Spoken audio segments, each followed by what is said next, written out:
All right. We are live again. Live streaming again, working on some character selection game here again. Going to see about getting some of this up and running even further. And we'll see what we can do about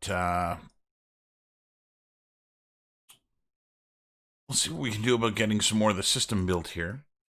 I've got most of it up and running. If you're tuning in and haven't seen any of the previous couple of streams, what I've been doing here is putting together an old abandoned basement level where players are going to spawn a player. It's going to be singular. It's single player. There's going to be a player spawned randomly somewhere in the basement. And as that player is given the opportunity to go wander around the basement to kind of explore, you can see right now there are these green teapots here. And as they get near them, the teapots you can see light up. And this is kind of a placeholder asset, if you will, for what is going to be a totem for some form of monster / creature. And the idea is that every one of these totems will be for a different creature. Up in the top left, it is identifying which creature this particular totem is for. Now, while it does look like we have the same teapot here over and over and over and over and over and over and over, what we're actually looking at is many different teapots. And very interesting. Very cool. What we're looking at is actually a multitude of teapots. Get out of here. We'll go take a look at this. So I've got a totem meshes here. And you can see that each one of the creatures that could get assigned has its own totem. And currently they're all clones. They're all exact duplicates. And I've imported them all separately here so that we have all of these creatures inside of the engine. And what's happening is I've got these blueprints that are here in the world, and they're going to spawn one random asset here when the level starts. If we go into the level blueprint, I'm going to take a look at this system here. So this is actually just the randomization of the character spawn. So this is what's setting up the character spawning randomly throughout the world. All I've done is just gotten a list of all of the player start systems that are in the world, and we're just randomizing which one here gets called.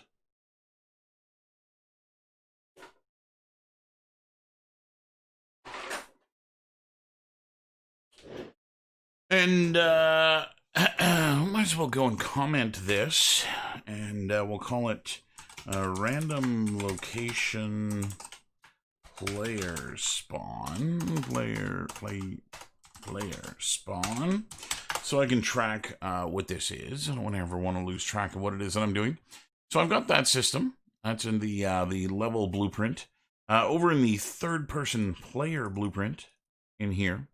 Have I added anything? It doesn't look like I've added anything in here. So what I've got in here is the input, which is going to be controller input.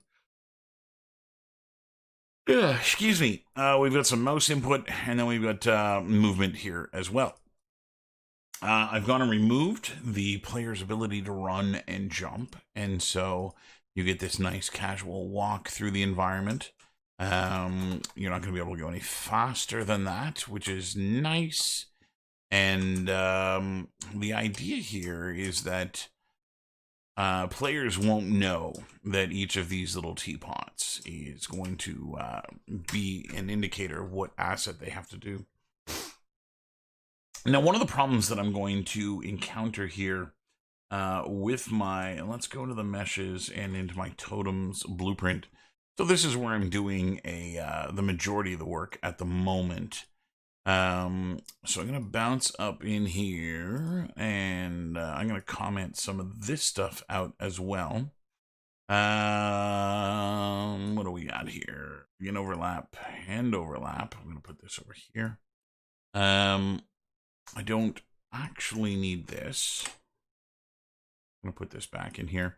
So what this is doing is, this is the randomizing.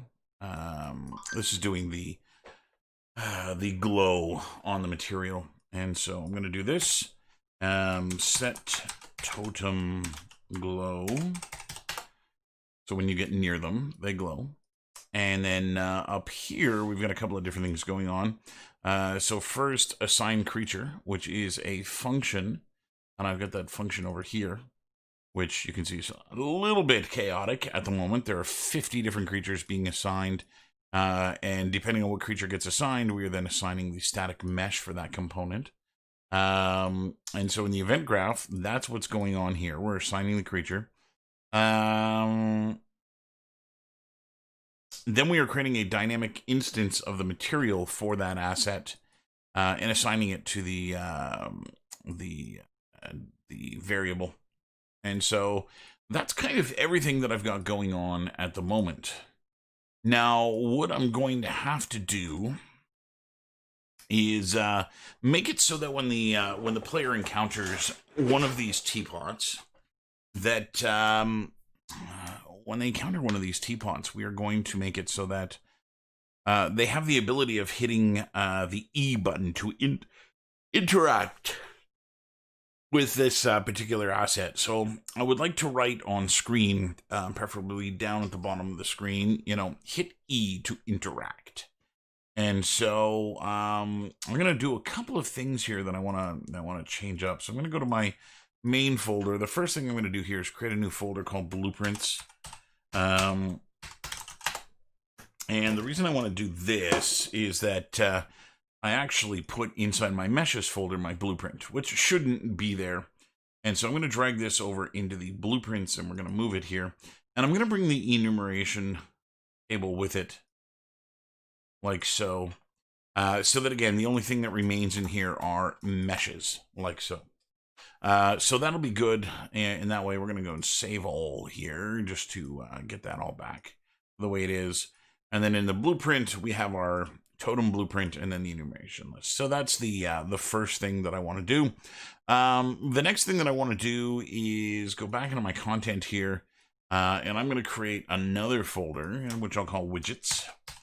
I don't really know how many widgets I'm going to make just yet, but I know for sure I'm going to need one. So let's go make that one right now. I'm going to right click and let's go find in here the widget somewhere. Animation, no. AI, no. Blendables, no. Blueprints, no. Editor, there we go. Editor utility, widget. Let's go see. I think there's another kind of widget in here. Just want to make sure I'm using the right kind. Is your interface? Yeah, there's the widget blueprint. So that's what I want. So I'm going to call this W for widget underscore interaction. So this is going to be the thing that then renders on screen when I want the system to be up and running. And so I'm going to go double click on this, and here we have a preview of the render resolution. This is at 720 pixels at the moment, and what I'm going to do with this is I'm going to add text to the bottom of the screen, and that text is going to say press E to interact. And so I'm going to go and add some text here. Let's actually add I believe I need to add a box in order to put this in. Name slot, progress bar, button, border, checkbox, progress bar, rich text block, and a text block. So I'm going to drag the text block in here, and I think that's all I need. Anchors. We are going to go anchor this to the bottom. And then we are going to go and set our text block. Actually, I do want to move the anchor up. Let's not do that. I'm going to put this on the anchor. I can move the anchor? I cannot move the anchor. Come here, anchor. There we go.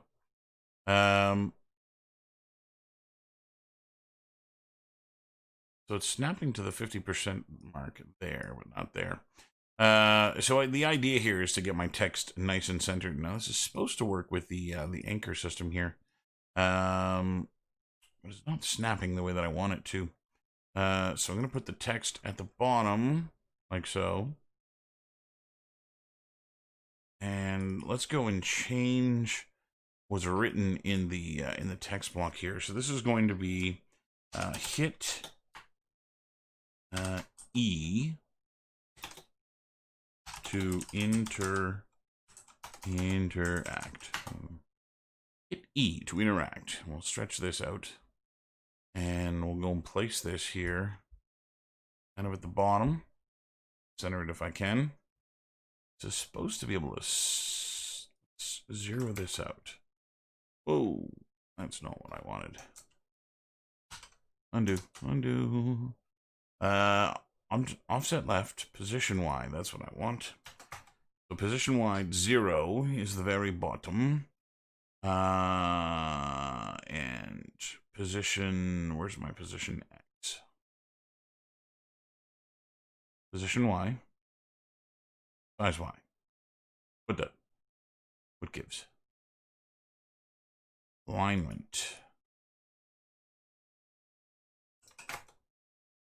Should. I'm going to move this sucker. I can see exactly where it's supposed to go. This anchor system has always flexed me in that I believe the anchor is the pivot point of the object. And then you set the anchor and then you move it to where you want it, down here. And it's supposed to move the object with it. But that is not what it's doing. Out of the current parent. Anyway, I'll get it kind of close enough here. Size. Oh, there's position X. Now it's available. And dang it. So that's height off the ground and minus 105. Let's drag this here. That's the up and down.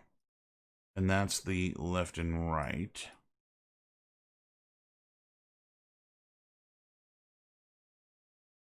I'll get it. This is 720 in height and 1280. This should not be at negative. Oh, maybe that's from this guy. Yeah, that's from this guy. Okay, so that's what I'm going to do. I'm going to put this at the center.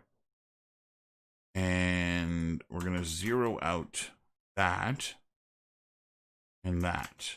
And that puts it to that corner. So now I'm going to set the size of this. Let's do 250.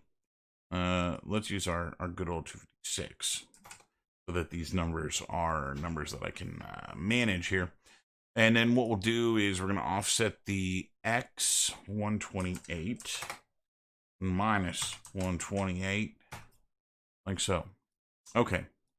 So now it makes sense. I'm going to move the anchor back down to where I wanted it. And like so. And we'll grab this guy. We'll drop this down. Now that I've got it centered, don't care about anything else. Okay, so hit E to interact is now there. Where is my text? There's my text. It would be nice to center the text so that it's centered inside the box. Color and opacity. I'm going to open this up. So there's my opacity. So the idea here is I'd like this to be invisible. And I want it to appear when the player gets near the asset. And so that would be the idea here.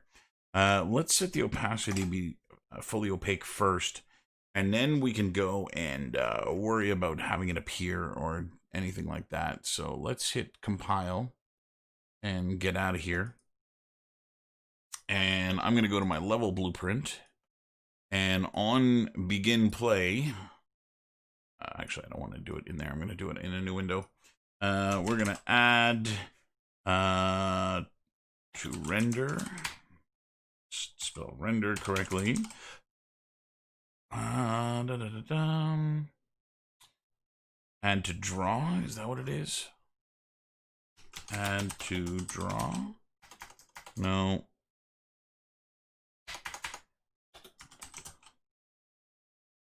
And draw. What is the shortcut for this? Begin draw canvas to render target. Draw material render and draw. Draw to canvas. Begin draw to canvas. I don't remember what the exact terminology is here that Unreal uses. Let's go take a look at this. Let's close this, open this, and I'm going to do a search for UE4 widget draw to canvas. Drawing on UMG at runtime. That's what I want. Draw lines. That's not it. Let's go to the images here because I'll actually see the blueprint before I'll find it in a website. I'll draw to canvas or something of that nature. I can't remember the exact terminology they use. Begin draw canvas to render target. That's not right. We don't want to use a render target. Dynamic material. Widget draw on screen. Let's see if we can do this a different way. Draw debug lines. Draw lines. That's not it. It is crap. What do they call it? Line trace. UMG widget, and see if that helps. Draw on canvas. Add to viewport. That's the terminology. Add to viewport. No, sir. I don't see it. Add to. Turn off the context sensitive. Add to viewport. Okay, and let's pop this open. Target is the user widget object reference. So I need a reference to my widget. Can I put this in the world? I can't put this in the world. Let's go back in here, pull this out, and do a search for W underscore interaction. Okay. Pull this over. We're going to cast to my widget. And then let's do that. Don't tell me you're always going to fail. Oh, you're always going to fail. Oh, I need the object. What am I doing here? This is just the player start. Object pin is invalid, unsupported to object type. I don't have any objects in here. Let's throw our player in there, which is not called. Right. What's the hell, man? What's the hell? Object type. Wait, hold on. I'm doing this with, let's try this with my BP underscore totem. And see if I can use the totem for that. No, it didn't like that. Okay. So I definitely need to do this another way. I need an object to cast. What's the event graph of the game over blueprint? Add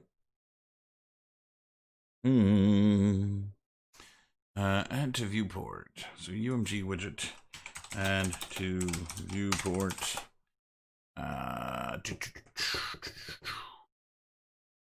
Event begin play. Create HUD. Ooh. You can do that. There are create HUD. That's lovely. Create HUD. No. No, you don't. You don't like that. Create. What do we got in here?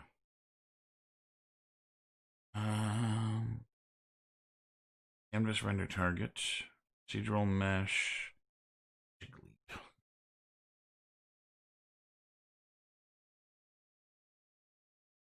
A magic leap nonsense.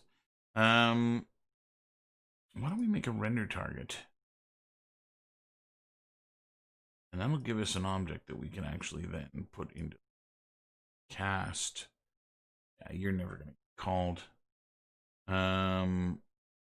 Okay.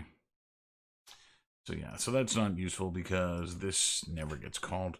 So I can't just add to viewport here. At least not in here. So let's do it elsewhere. Let's go into the totem. Add to viewport. It's not going to be in here either. Okay, well, let's go into the scripting of this guy. The graph. Event tick. Reconstruct. Begin play? We can't begin play. Call both the game and the editor. Use to run initial setup. Other widgets, better preview. Okay, let's try this one then. Add to viewport, which is this guy. I don't have any variables. Yourself is good. Add yourself to the viewboard if you don't mind. Which is good. Now the only issue here with this, that's fine like that. Stop that. Get out of here. Is that I'm not actually calling that at all ever in here. And so we need to have this blueprint get loaded at some point in time. And so we should probably figure out how, just how we are going to do that. It's not going to be in here. This is the totems. This is where I'm going to affect the visibility of it. UMG widget. I'm going to figure out why this is acting funky.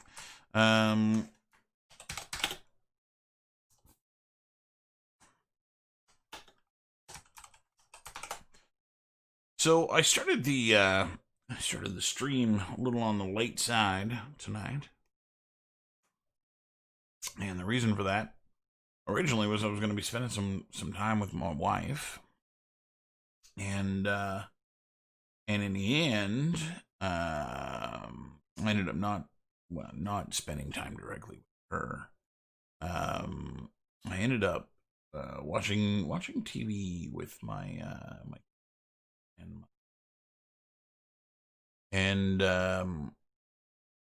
my wife ended up saying, "You go ahead and stream." She said, "We'll spend some time together on the weekend." And so that was very, very lovely of her to have done that, which is quite useful.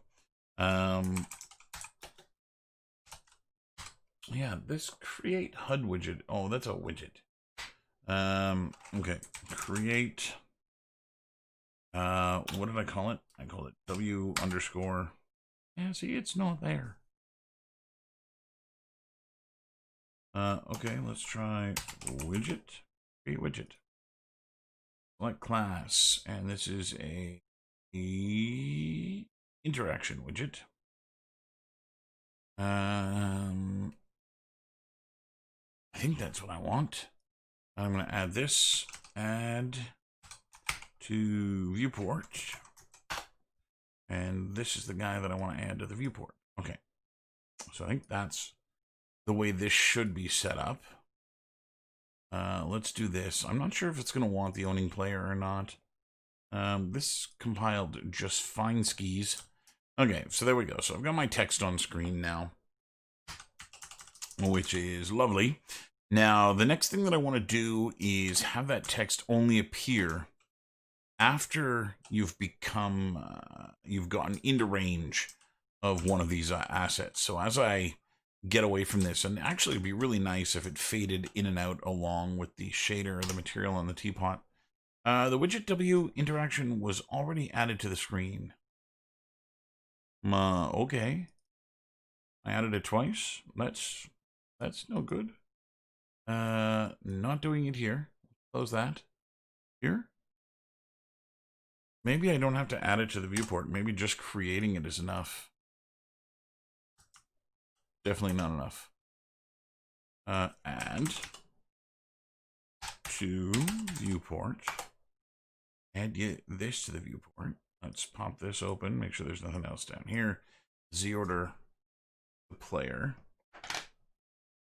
So yeah, I'm not doing it twice. I'm doing it there. That's on my level blueprint. Yeah. Play. Escape.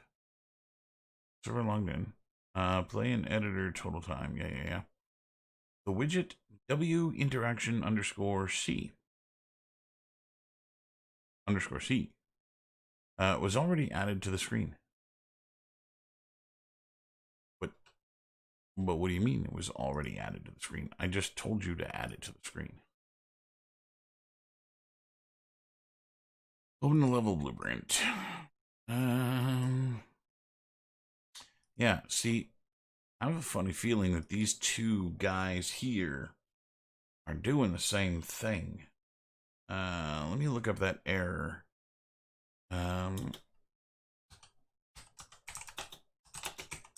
Already added to screen.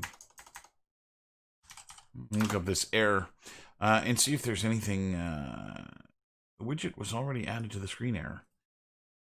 So here it is here.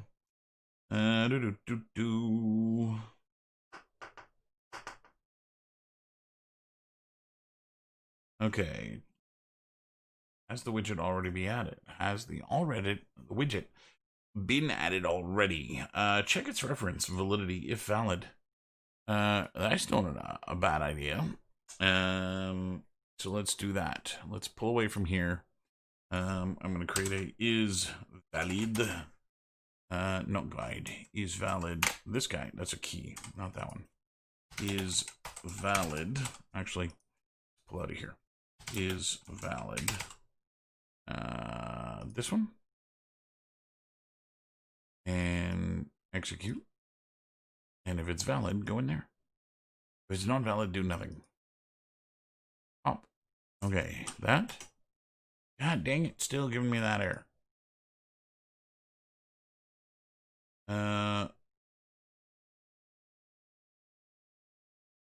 Let's try.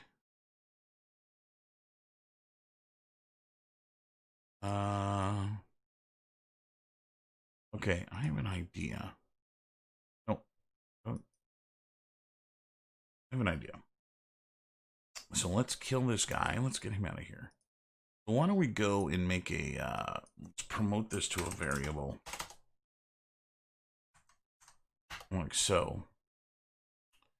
And we're going to call this variable widget. Since that's what's being created. And kill this. And this is going to go here and here. And I actually want to check the validity of that widget before. Is not valid, create it. Is valid, put it on screen. So I think that's what I need to do. And then we're going to put the widget in here. Put this above. Let's give that a whirl. We'll hit E to interact is still there. And dang it. Getting the same thing.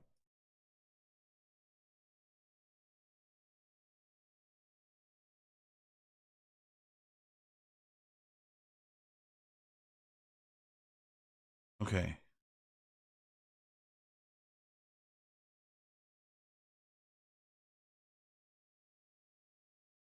Let's try that. Get player. You're not typing. Get player controller. This guy. let's shove this into the owning player and see if that adds any validity. God frag it.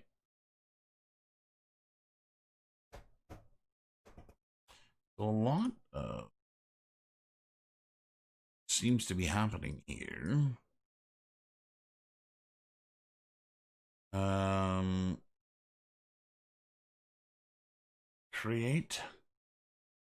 Creates the widget. Here's my interaction widget. Sets this to be that. And it adds it to the viewport. Okay, if I break this, it's not on screen. And the error's gone. Okay. So what if let's try here. Let's hit a key. Let's look for a Q. I'm going to find a letter here that doesn't appear in many words, and apparently it's in a lot of them. There's quote. So let's try this. When Q is pressed, we'll add it to the viewport. And see if that gives me the same error. So I can walk around, hit Q, it's on the viewport. Hit escape, same error. It's already been added.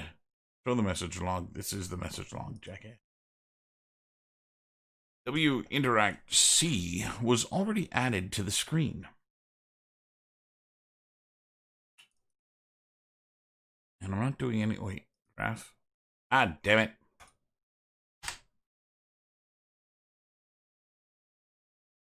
Speedo. Don't need the validity. Don't need this. Let's, you know what? I might end up with that. Let's bring it back. Okay, so I was doing it twice because I'm an idiot. Let's save, play, and walk. Oh, it's not on screen now. Oh, I have to tell it to be on screen. Apparently that's important. Hey, hit any interact, and good. Error's gone. Error's gone. Good. All right.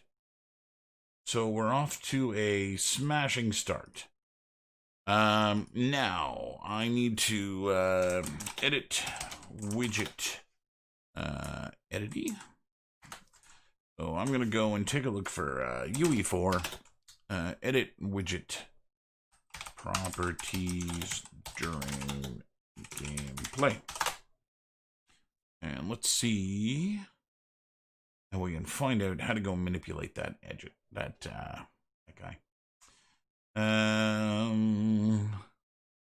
I think this needs to happen inside the widget under the graph.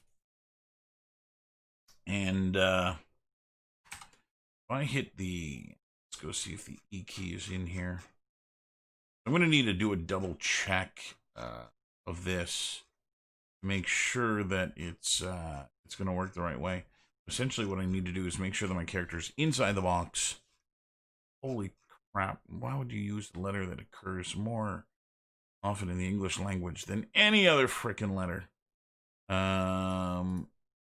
Okay, right click, E, key, keyboard key, make key, get key, not here. Okay, event,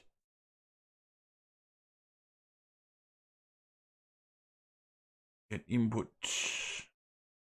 So maybe what I'll do is I'll create a custom event that I'll fire off from within the blueprint.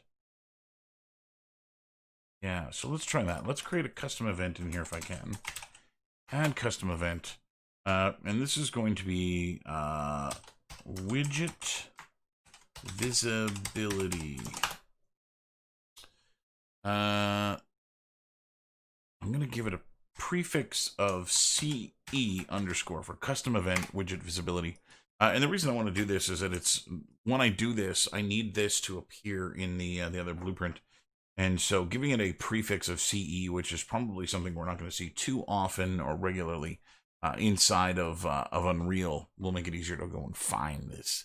this particular asset. So what I want to change is the alpha. I've got it set to 0 here, and 1 makes it visible, and 0 makes it invisible. So that's a pretty easy thing to change. And so if I go and say set, right click, set alpha, and nope. Let's try, okay, let's grab that's just that. Really, there's no reference to this. This doesn't act like a variable. Is variable. There we go. Text block. Let's call it message block. Okay. So now it's going to show up as a variable message block. Hopefully in the graph editor, variable message block. Okay, this one. Get the message block. Set alpha. Like alpha. Color and opacity. That is the one. So we're going to set the color and opacity. I'm actually going to see if I can use a timeline to do this as well. Cast a timeline. No time. That's unfortunate. So I'll have to do this with the timeline. I don't want it to just pop on screen. I'd like it to fade in and fade out. Let me see if I can do this. Widget fade in. See if this is something that you can do. Is there a way to make a widget fade in instead of pop? Yes, that's exactly what I want to do. Render opacity setting for widgets and things. Set everything in the menu to an animation with render opacity. Should give you the fade in. What? That wasn't helpful.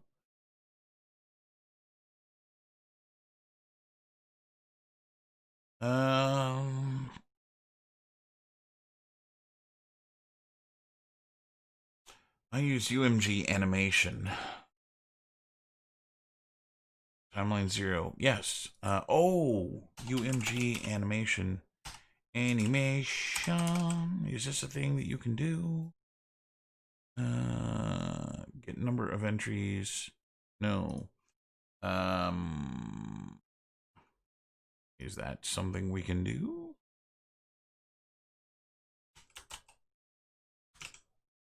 Animation sample UI. Okay. What is this? Import sequence helper level sequence. None of that is useful. Okay, so no, it's not in there. Let's pull it from here and see if it's in here. UMG animation. It sounds like it.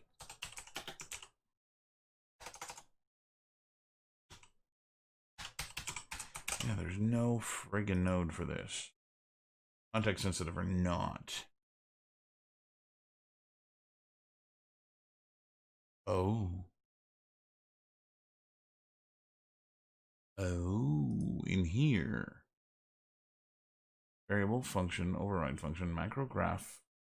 There's no animation in there. I'm gonna lie to you. Button, color and opacity. They're adding it as a track. Where the wait, hold on. Back to designer. Common. Editor input lists, miscellaneous. Optimization. No, there's nothing here that says animation. Just the sample widget UI, which is not the thing that I want. Okay. Why you lie to me? Software. What the frick is going on? I'm on docs.unrealengine.com. For those who are interested, trying to solve my problem. This is from a much earlier version of the engine. Well, not much earlier. It's a slightly earlier version of the engine that this is trying to help me with.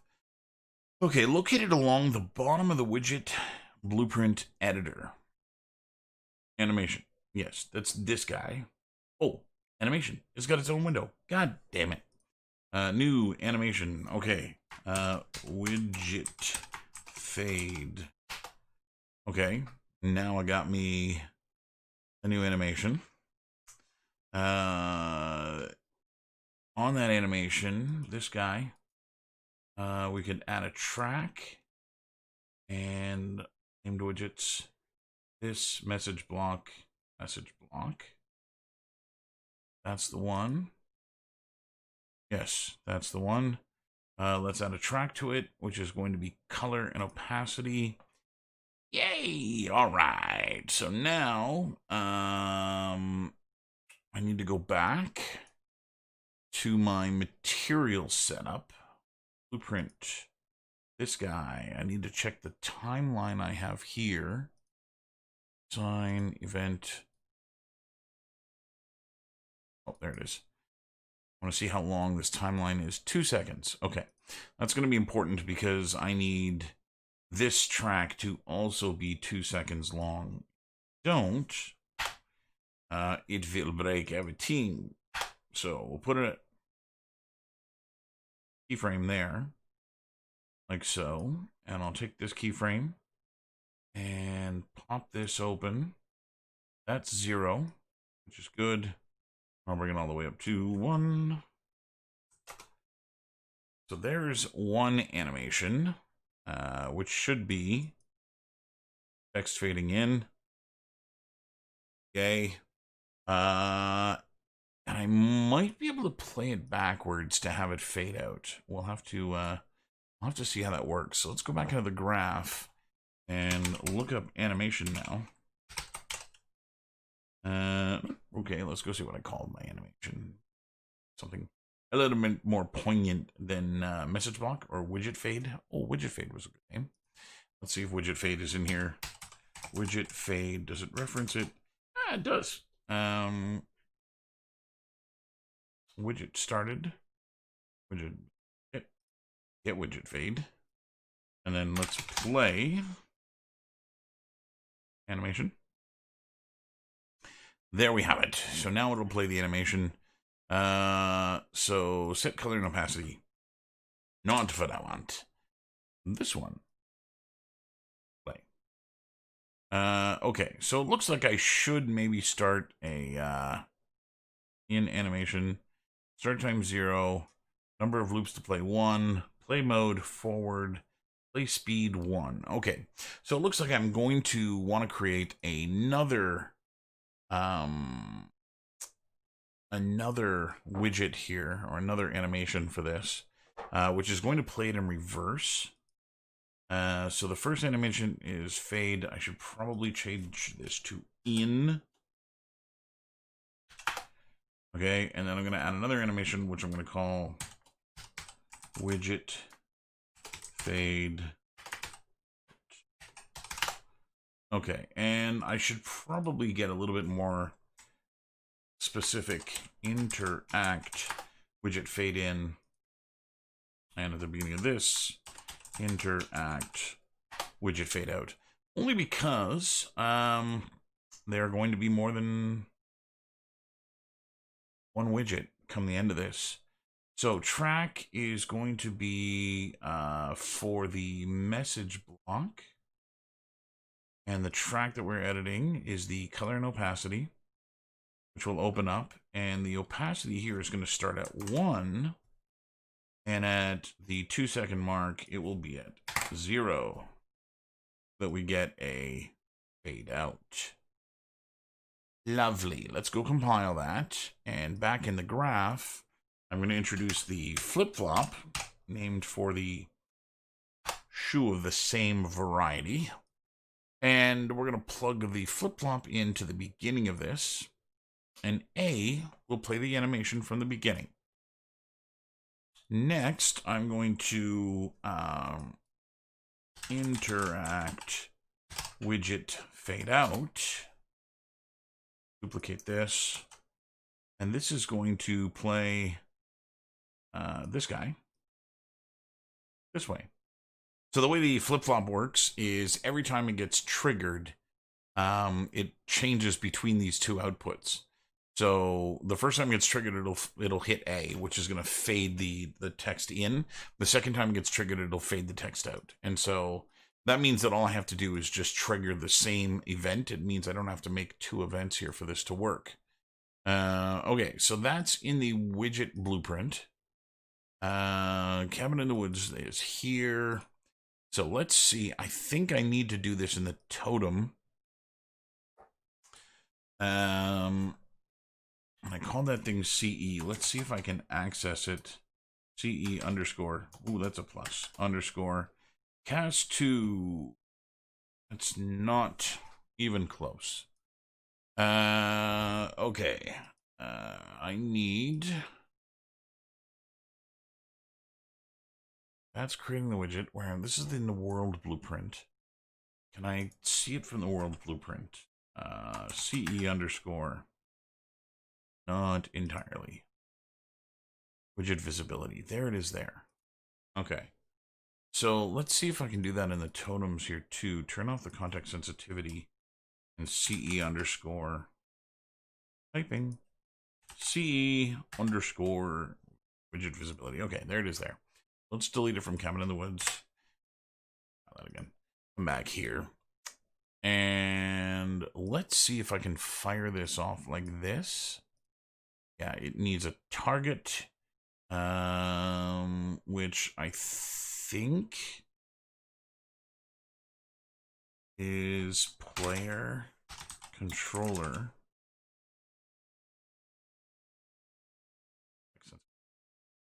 Get player controller. I think this. No, not the player controller. I need an object here that I'm using. Overlapped component. Doesn't work. Other actor doesn't work. Other component doesn't work. Those are just components. Damn it. Okay, I need to cast to the widget. Do this. So cast to what did I call the widget? Widget underscore interact. And as that, go in here. Don't always fail. That's okay. Now I need an object to cast, and hopefully we can use the player controller for this. And all is good. And no, I get the yellow warning that this is not a descendant of that and will always fail. So widget interaction does not inherit from the player controller, and thus will always fail. Let's try the overlapped component, and we're going to get the same thing. None of these are from that. None of that is actually going in any way, shape, or form. Okay, what am I in right now? I'm in the totem, and I'm trying to edit the widget from within the totem. Let's go take a look here. Google this. Because remember how you make these things interact again. Edit widget from another blueprint. Reference a widget from a different blueprint. Okay. So basically what my game does at the moment is this. Walk towards the NPC, press E. NPC creates a widget with accept or decline for a quest. After accepting, widget gets removed and another widget is created. Okay, so that is remarkably similar to what it is that I'm doing.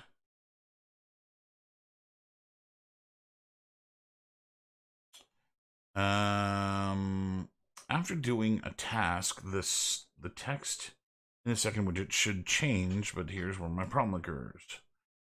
When the second widget is created, I have a reference that gets set before it's added to the viewport.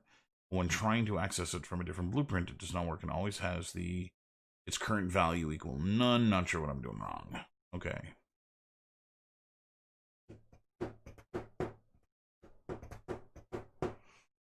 This is where I think I should be doing it from here. Because I got a reference to the widget here. So I think the way to do this is to have the totem blueprint throw something to the world. Because I can get a reference to the blueprint here in the world, so it would be easy to get a reference to this object in the world, and then from the world I have access to the widget, which means I should be able to from that widget. In fact, if I go out here and we say CE underscore widget visibility and we use this here, that should actually work, which means it should just fade in as you hit play, which is good. Now what I need to do is, instead of having this get triggered here, let's pull this down, grab the widget, this goes in here. So what I need now is another event that is going to get fired off and fire this guy off. That other event has to come from here. So if I make a custom event here,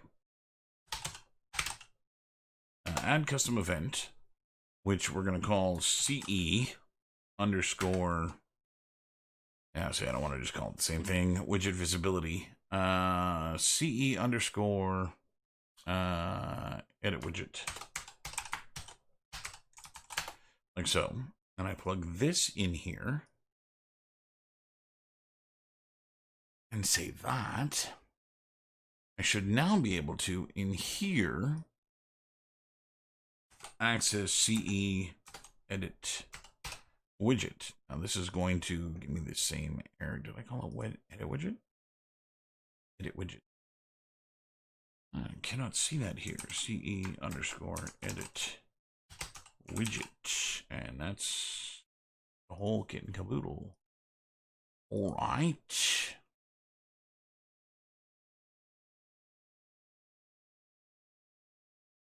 So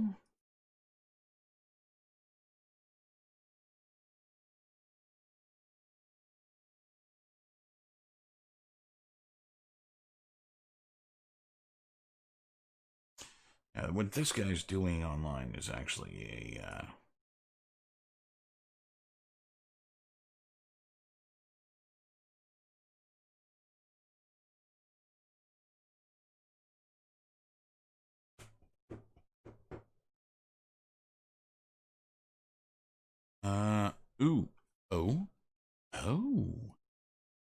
okay, let's try this. Let's cast to widget underscore interaction, and here we are going to where's my widget? Totem running in the woods. It's not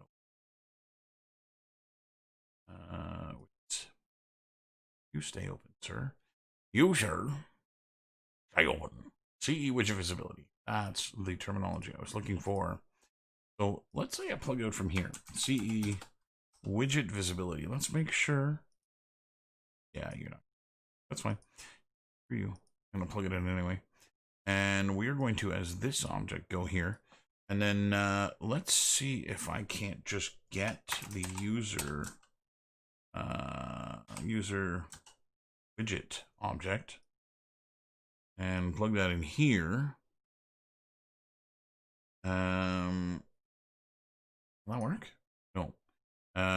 So I still need a reference to the widget. And can we do that? Can I just pull a reference into this blueprint? I call my widget, I call it W underscore interact. Oh, that is just going to cast to it. Which is no good, no good, no good. Okay, so that's not going to work in the totem.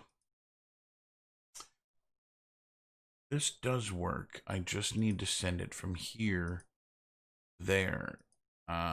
So can I get a reference in here to BP underscore totem? I can get a reference to BP underscore totem. Put that.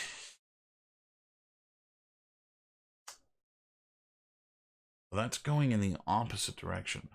Not what I want. This goes towards that. Not what I want. Okay. It's the totem. That's the level. That's the widget.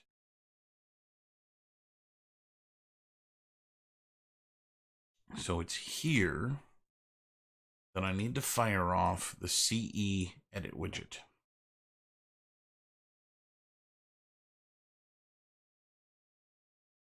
So what if, I mean, I have blueprints in my world. Ooh, what's going on here?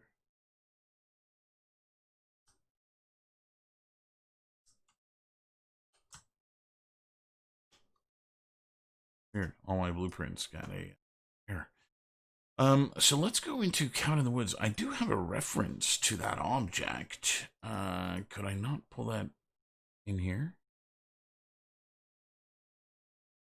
There's my BP totems. Set it to 1. Got a proper name. And in Cabin in the Woods, context sensitive, create a reference to BP, this guy. And need here. This works again. So this needs to fire off this. This is that. So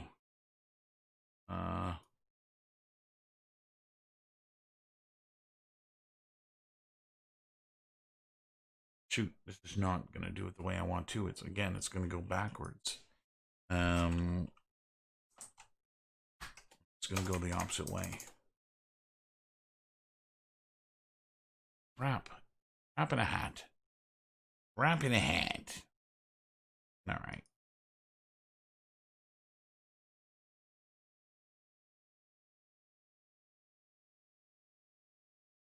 Funny, there are a lot of people doing the almost identical same thing here.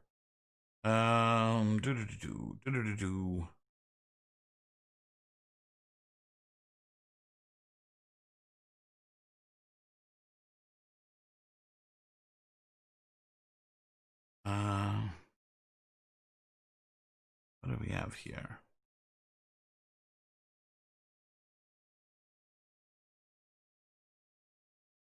Player character. Yeah, that's not going to help.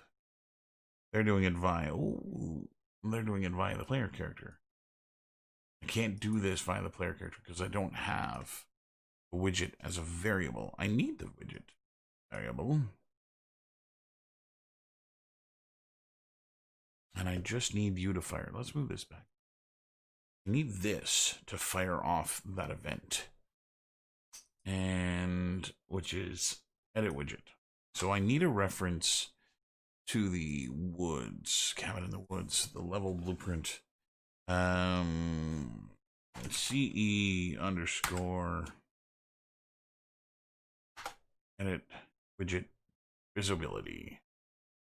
A target of this. W object reference. The object that is being edited here is, yes, I know that's an error. Widget, one of my variables, and I don't have a variable that references that object. Son of a gun.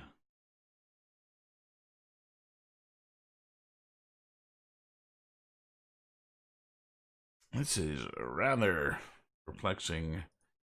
Wrap my brain around how to do this. That's all set up fine. I don't have to do anything there. This is set up fine. I just don't know that it needs to be here. So this is cabin in the woods, and we do this, and it accesses that. Now, the reason that this is here is that I have a reference to the widget, which is here. I don't have a reference to the widget anywhere else, which is why I need to do this here. What I then need to do is edit this custom event from inside. Okay, that's what I would need to do.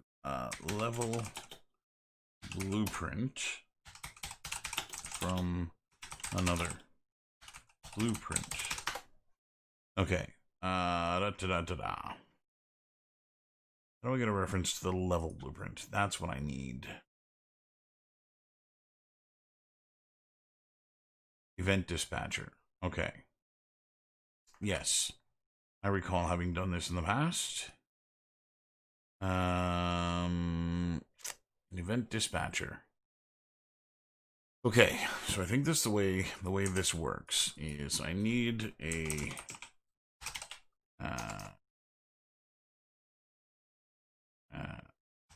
dispatcher. That's not right. Casting to the current level is not possible because each level can be different. Nonetheless, if you want to do this, you have to dive deep into C++. Let's not do that. Keep all your level blueprints empty and use custom blueprints and spawn them when needed. This way you can develop. Yeah. Dispatcher. Not type. Dispatch. Event dispatcher. Create an event. And this is going to want a reference to an object.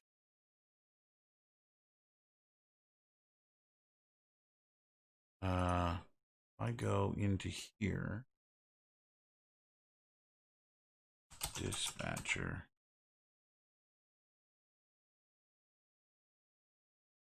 Chaos gameplay event dispatcher. Wait, dispatch. Yeah, so I think this goes here, and the event doesn't go that way. No. Okay.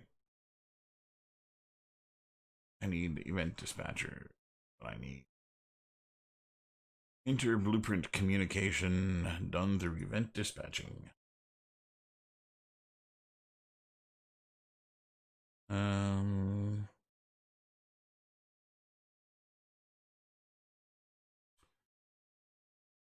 Custom event, create event, CE underscore. Nope. There. In the right place. Totems. Yeah, that is totally right. I've done this in the past. I remember it being janky. Game instance. That's the game instance demo. Okay. I need to cast to. Let's try this again. Cast to widget underscore interaction. And can I get a reference to get W underscore? Ooh, doesn't like that. Get a reference to widget. Get all widgets of class. Select class. Animation sample UI. Widget. W interaction. Okay. Found widgets can go into the fudge nut. Okay. Get all widgets of class. I've got that. And I'm going to pull out from here. And I want to say, so CE widget edit. CE underscore widget edit visibility. And the widget goes into there. Okay. I think.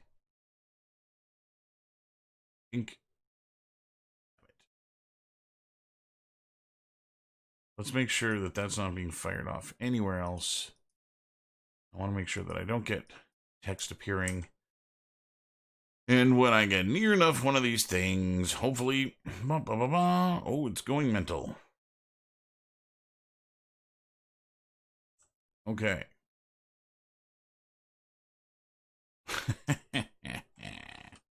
So obviously it's firing off and it's doing what I want it to do. Get all widgets of class and then set the visibility. So, I obviously need to...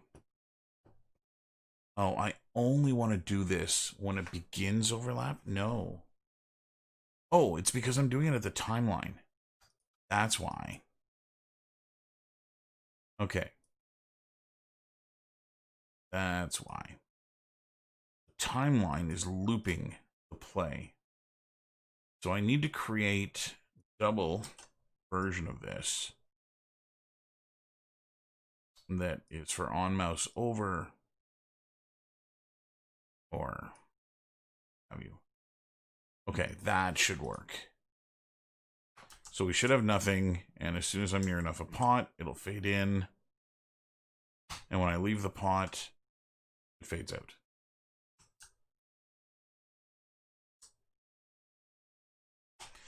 Okay, beautiful.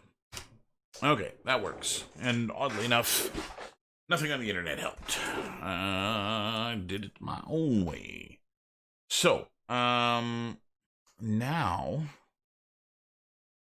that I have this doing what I wanted to do, I need to put something else in here in terms of making this do what I wanted to. So when I play, let's go full screen here.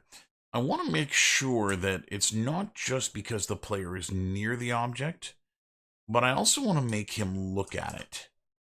And so I think that might be important. I may need to create a cursor of sorts so that if I get near something and look at it, it'll work.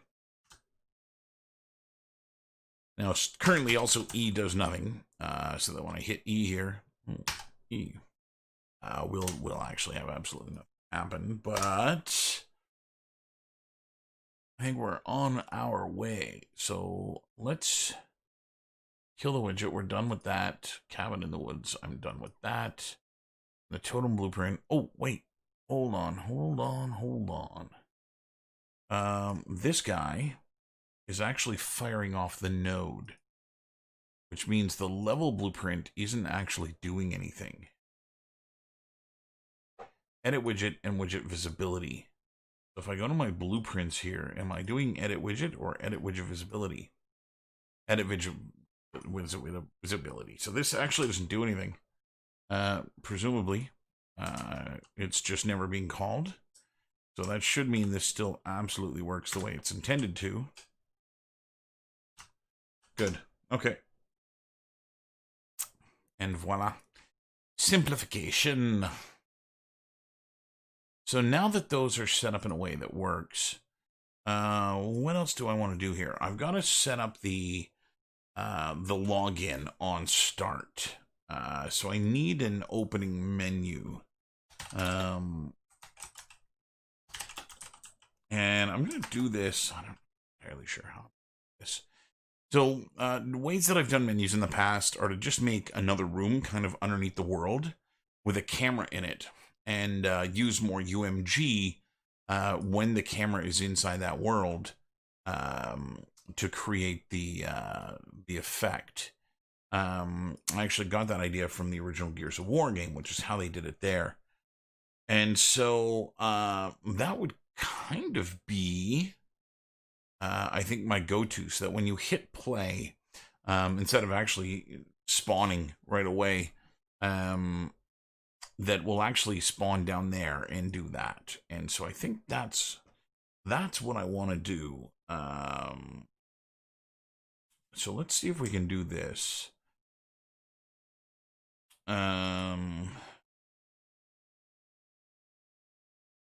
So I need another widget for this. So let's go create another user interface widget blueprint. And I'm going to call this W underscore main menu.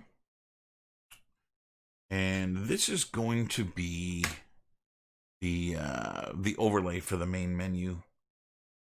And so that'll work. And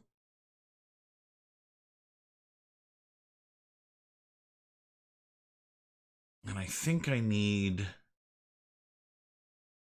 let's see. I'm going to need text. I need to work at the logistics here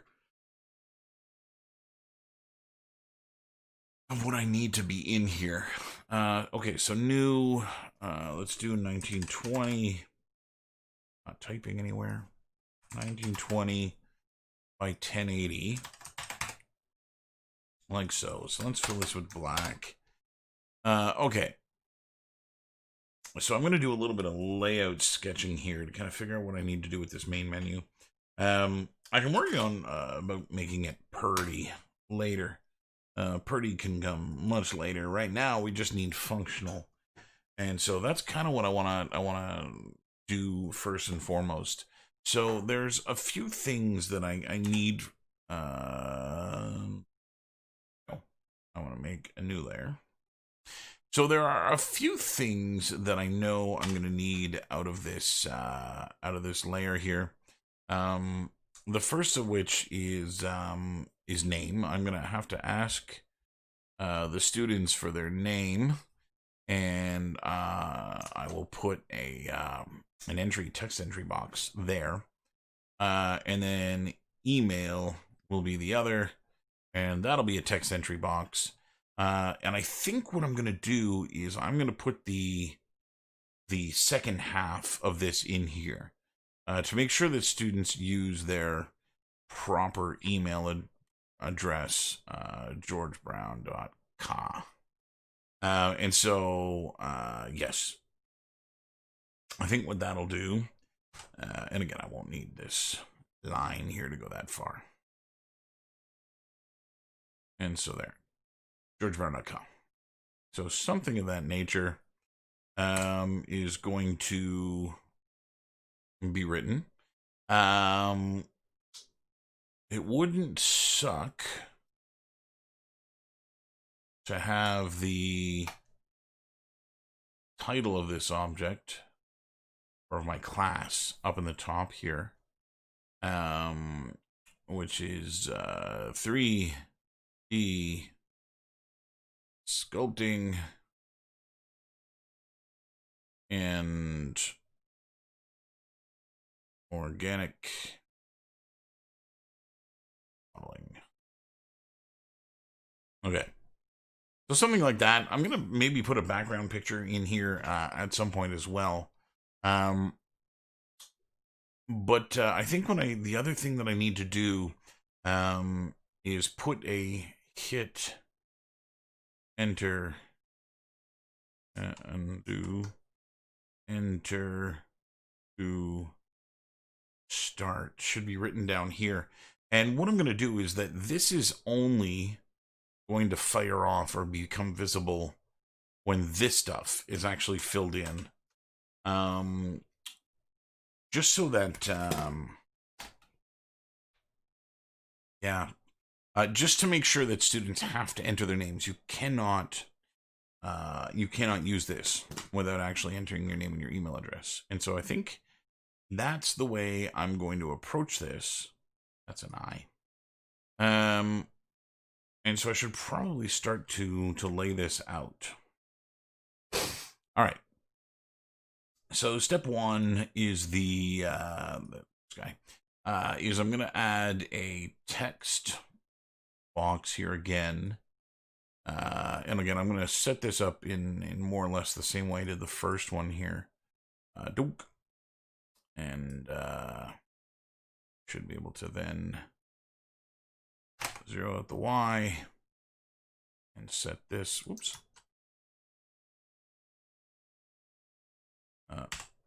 No. Oh. How do you not zoom? Okay. I think that actually looks like it's centered. Put it up here. In the text block itself, hit enter to start.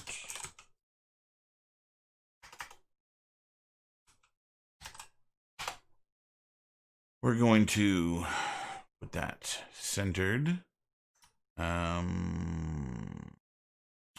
Increase the size this way. Do 256 or 55. And we'll go to the X position, minus 128. Center it again, and that one's good. Again, I'm going to do the same thing with the visibility of this. I'll have to create an animation for that track to make it visible. And what's going to be controlling that is actually having filled in the other options here. Okay, so the next thing I want to do is add another text box up at the top. I'm going to set the anchor here top. We're going to set the width of this text box. Maybe I won't set the width yet. Let's go and write in. This is going to be the title segment here. This is going to say 3D. Make sure I don't get any capitals where I don't want them. Sculpting and organic modeling. And I'm going to misspell it the same way the school does. Those reasons. Okay, the size of this 255 is not going to be big enough. Let's do a 512, and that will be big enough. And then we'll position Y at 255. Oh, that's the wrong one. Let's reset that. Down. Whoa, easy. Easy there, fella. Right here, minus 255. We'll center that again. And let's see what we can do. I don't want to bind that. Appearance is color. Font. You know what I might do? Maybe instead of doing this as text, maybe what I'll do instead is I'll do it as an image. And what that'll allow me to do is it'll actually allow me to make this look however I want. Which I think is going to look a little bit better. So let's go into Photoshop and go make a new, I'm going to make a title page for this. Now,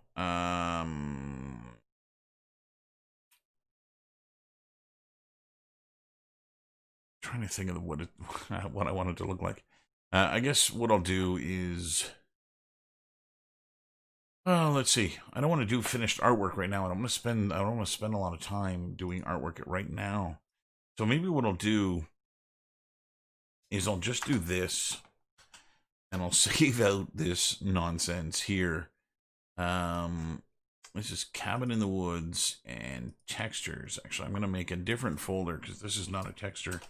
This is images, and in here, let's set this to be a PNG, and I'm going to call it title image, like so. And we'll bring that into the engine. Not going to be pretty. I don't need to do pretty. So content, new folder, images. Again, to keep them separate from all the texture work I'm going to do. We're going to import off the project folder, Cabin in the Woods, images, this guy. I'm going to go into this guy, and I'm going to make sure that this is set to be user interface, so that it doesn't do any mapping or anything like that. That.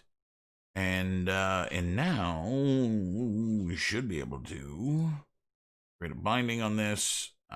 Get brush. That's not entirely what. No, it's not what I want.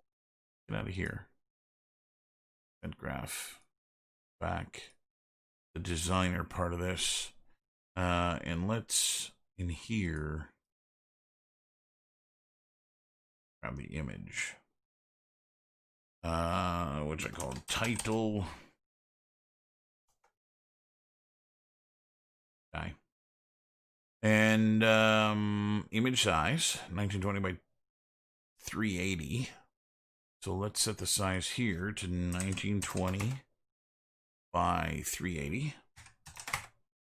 So it's the right size. We're going to set its anchor point to in the middle. And then the position X, I'll set to 0. Position Y, 0. Yeah, position Y, 0. And then this has to be negative and what is it? 1920. So what is that? 960. Yeah, 960. There we go. Math for the win. Okay, so I've got a title screen now, which is good. Want to go and get input boxes here. Editable text, multi-line, and editable text. So this guy, I'm going to need 2 of these. And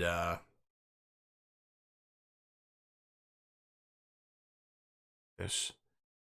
I don't think I actually want this down. No, I'm still a ways away from being able to figure out all the names of my students.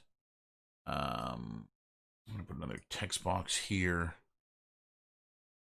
That's an editable text box. Let's not do that. Okay, no, redo. It's just text that I want. I'm going to put here. Let's anchor this on the side. And let's go and 0 out the Y. 0 out the X. And then I'll just move it over to a place that looks good. Maybe about there. That's what, 160. Okay. So I'm going to write here, name, colon. Without the weird capital A. So name, colon. As in, enter your name. Please type your name right here. And let's go in. It's going to be good like that. I don't need to bind this to anything. The order doesn't matter. It shouldn't matter. I'm going to do this. Center it again. Yeah, I think that's going to be okay.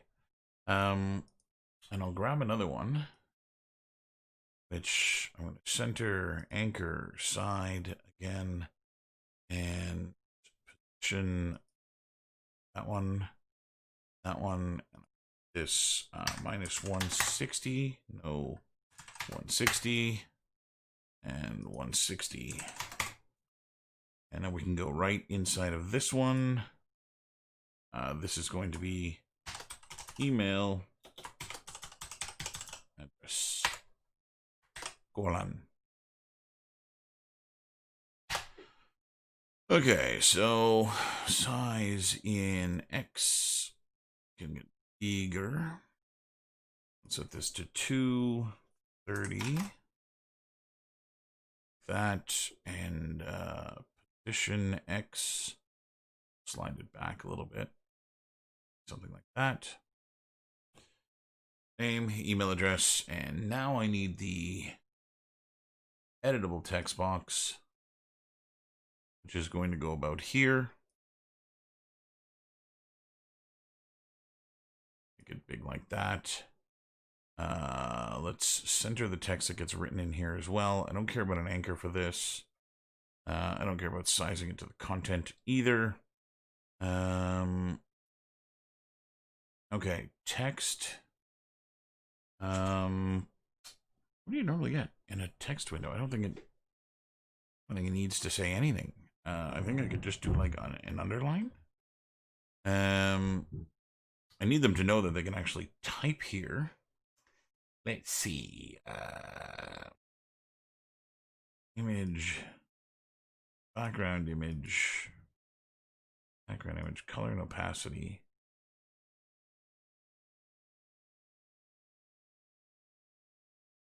Okay. I don't think I need to do anything else with that. I think I'm going to leave it just like that. It should have a name. Yeah, that's what I want to edit here. name field.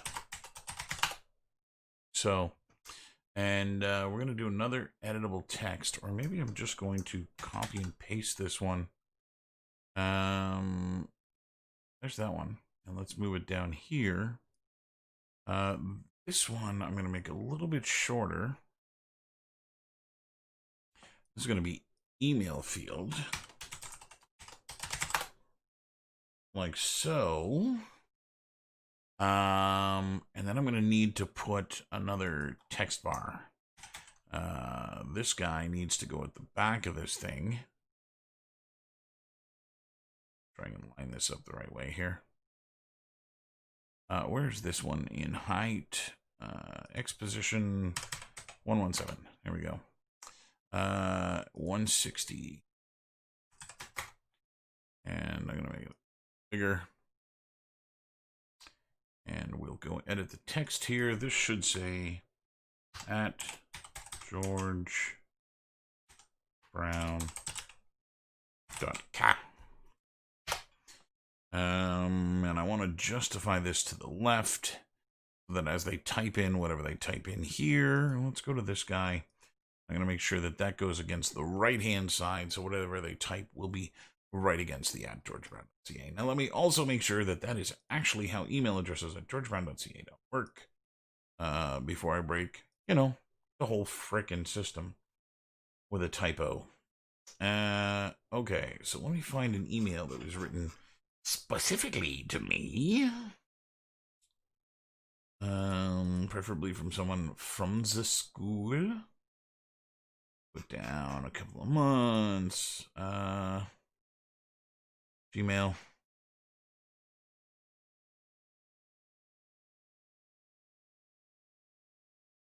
I don't know.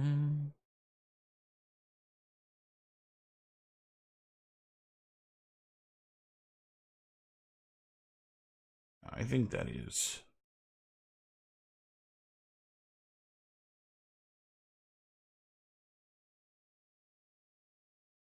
georgebrown.ca. Yes. Okay. Okay. Just want to make sure the email address is going to be correct into how it's going to work. Maybe I don't want to hit enter to start. Maybe I want to make this a button instead. I think that's going to make more sense. This is going to be bottom. And can I write on it? Oh, style. Normal, hovered, pressed. Yeah, so I can actually put images here. I'm going to make a proper play button too. So whenever I do the imagery that's going to be here, I can make that do the same thing. So what I'm going to do here, let's go back to my image and hit undo ski. And I'm going to go back and use my ever so legible handwriting here to write my button. It says begin, if you couldn't read it. And let's go and make this 498, 500. Let's do that. Okay. So we'll crop it to that image. And then we'll save this as the begin button. So PNG, let's say begin. And that'll be good. Okay, so back in the world of here, we're going to go here and import again. And I should have a begin button now. Hey. And then we can go here and normal, hovered, pressed. So normal. Grab this. Not being. Begin. 500 by 242. So we should probably make this match. 500 by 242. I also need to, this is also UI. Save. Okay. So that'll help. We got anchor.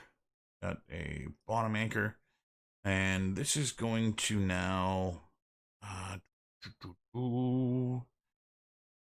have just clicked that, couldn't I? Son of a... Okay. So let's zero out. That's centered. Zero at the Y. I'll zero at the Z. And then I need half of 500 in here, which is minus 250. And then we'll just slide this up until it's where I want it to go. Maybe about there. And I also want to make the visibility of this thing, color and opacity, gone ski. Whoop. That's a negative. I just want the alpha to be 0. Like so. And that should... How did that not actually disappear? I have to do it in here. Okay, so we're gonna do something with that as well.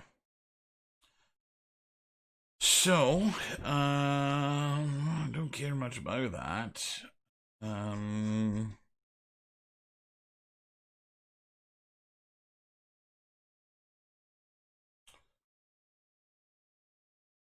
Okay.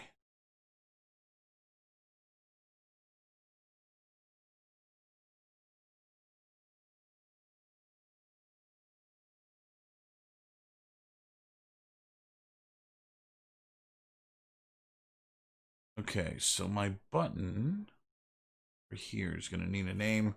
This is the begin button. This is my title image.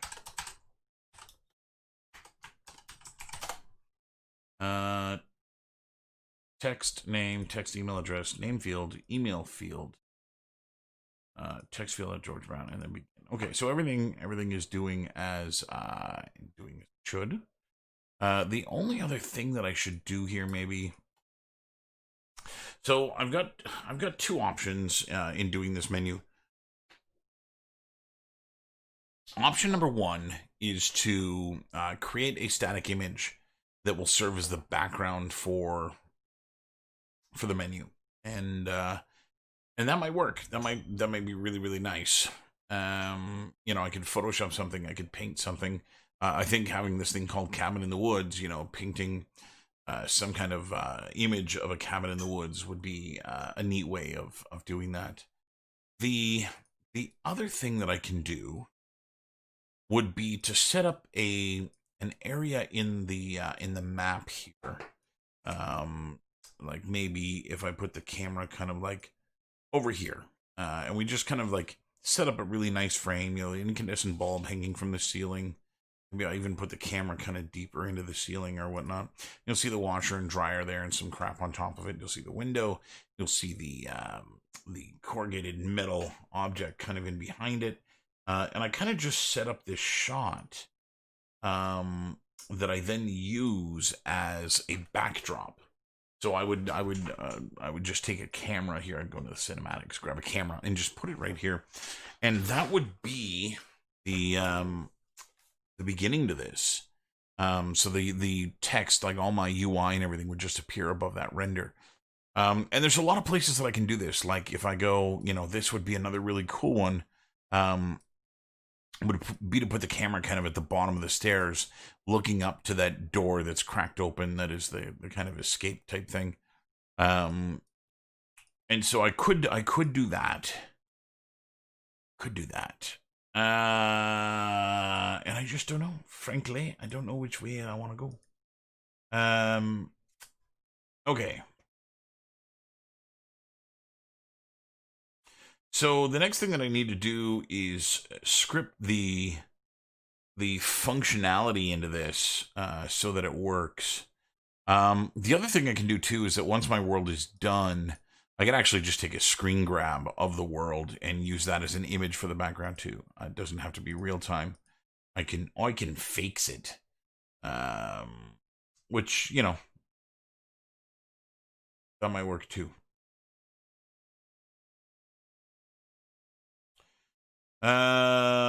Okay, so next, let's see.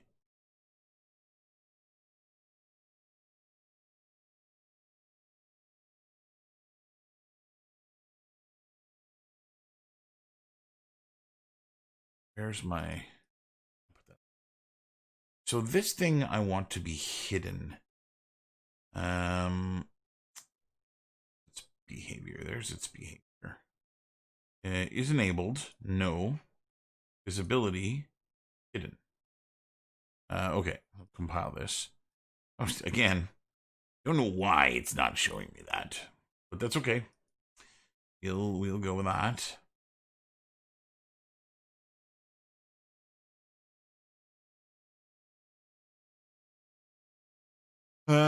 I may want to alter the font at some point in here too.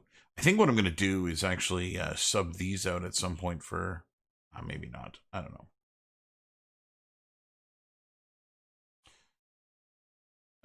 Okay, so next we need to go into the graph to decide what these things are going to do.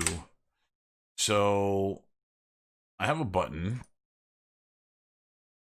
I don't need that. I need the button. And on click, pressed, released, on hovered, unhovered, on click. So when I click this is when it should actually go and play the game.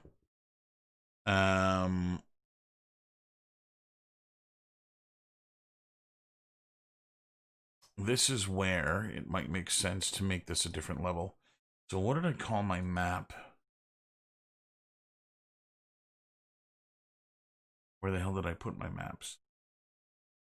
Pictures, third person, budget, blueprints, no. Geometry, no. No.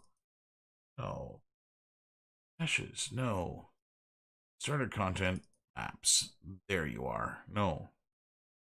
Advanced lighting, minimal, starter. None of those. Pictures and materials. Third person blueprint. Maps. There it is. Cabin in the woods. Okay, so I'm going to move this. I want to make my own folder for maps. I'm that stuff in there, stuff still. Okay, so maps and third person blueprint maps. So I'm going to take this. Should take both. And I'm going to move them over to the maps folder. Move here. Okay. We're going to save all here as I go. If I go into the maps folder, that means I can actually make a new map now. That's not the maps folder. That's the maps folder. Means I can actually make a new map for that. So what I'm going to want to do, Cabin in the Woods map, is open level. So I'm going to spit this out. Open level, like so. And the level name is going to be Cabin in the Woods. Cabin in, spell things correctly. None, cabin, none. You were supposed to leave. Cabin in the woods. Okay. So that should work. I should probably check to make sure that the map is valid when I load it. I mean, I'm not going to make it invalid.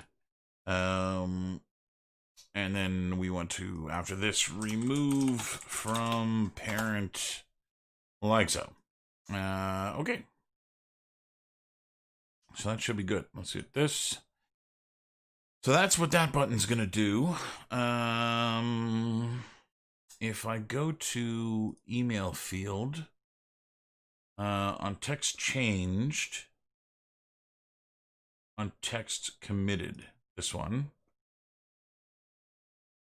And so what I'm going to do is I'm going to set a couple of Booleans here for this. That this has been committed. What is this one? Email field and the name field on committed. So I need to make sure that both of these have been done. And that's what's going to make the play button visible. So once you've committed this, what I'm going to do is I'm going to have to save these to variables as well, but that'll be okay. So what I'm going to do here is let's promote the text here. Promote to variable. And I'm going to change this variable to be email. Addy. And I'll promote this one. The name.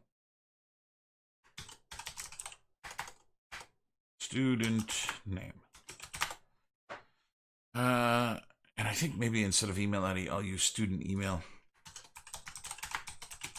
I'm just trying to find a way of making sure that these variables are both recognizable and have some similarity to them. So when this gets hit, let's see if I can use the and. That's not and. And Boolean, which is what I want. And we are going to create another bool variable.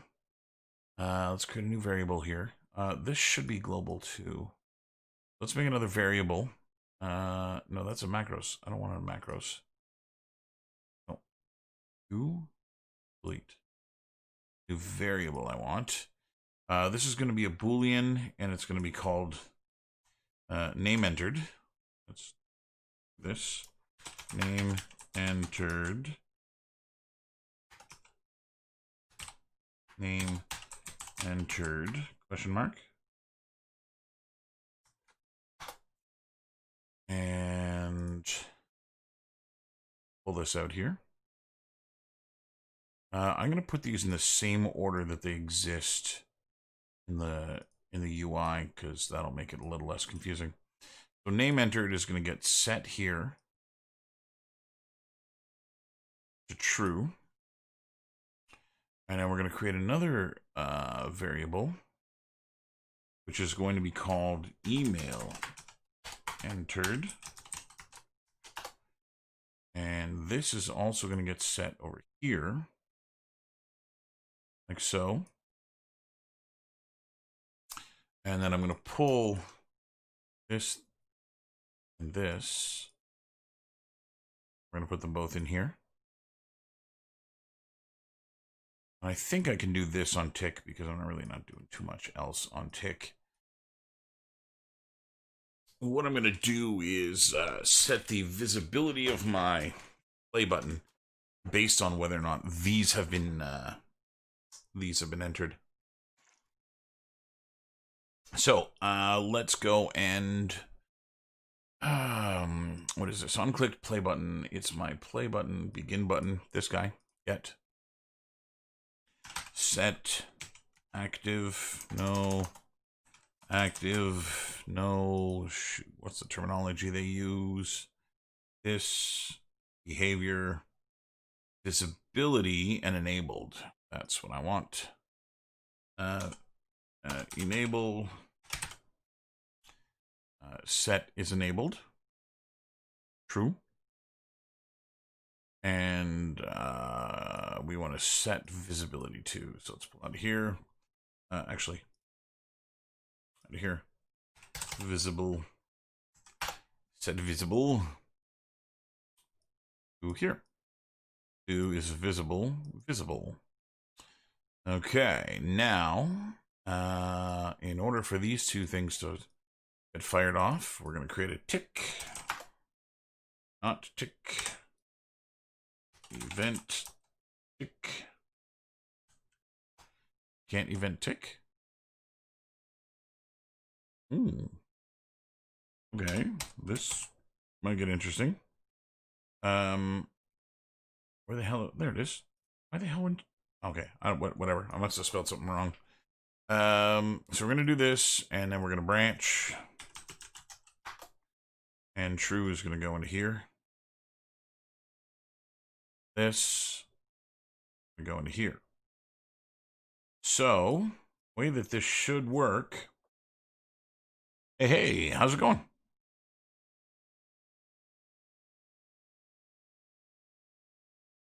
So I think that should be it. That. So when you commit text, which should be hitting enter at the end. And when you hit enter here, this should be visible, yes. When both of those are true, oh, let me set the default value of them. Just compile. M entered as false. Email entered as false. Okay. Okay.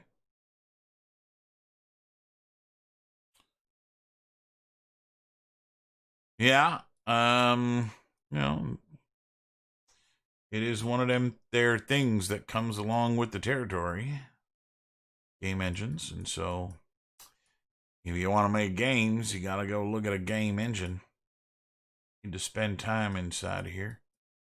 So I'm just gonna go line these up here so that my events are all on the same line. I'm just being anal, but that is something that I like doing. This is the click begin, which again, in holding with the placing them where they are in the UI, I'm gonna move this to the bottom. And we're gonna add some comments here. This is the begin button. This is begin button activate. And then these guys are the text entered like so. Okay.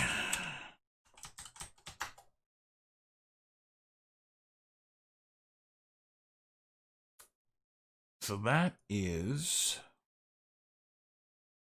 that. I think I may go make another map here for the menu, even just to be able to test this and get it up and running. So let's do that. So I'm going to go create a new map, new level. This is going to be called menu. And yeah, save everything that's there. I'm going to go enter that. I need to go and edit my project now. So I'm going to go to project settings, and I need to go to maps and modes and alter the startup map. I'm going to leave Cabin in the Woods to be the default startup map in the editor so that when I go to edit the game, I'm editing that map. But the default map when you play is going to be the menu map, like so. And so that should do that.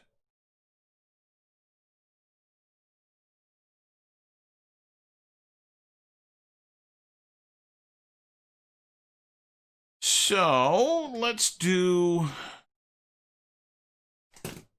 Let's set up our menu world here. I'm gonna go to basic, and I'm gonna bring in. Let's do this with BSP.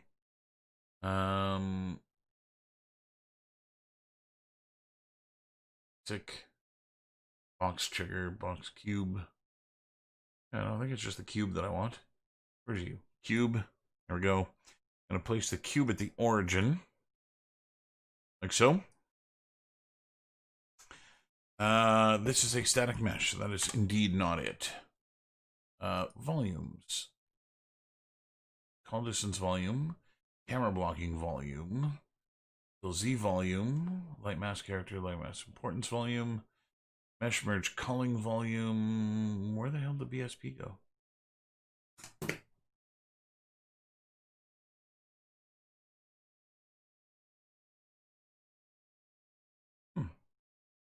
A while since I've used BSP, I guess. BSP? Okay.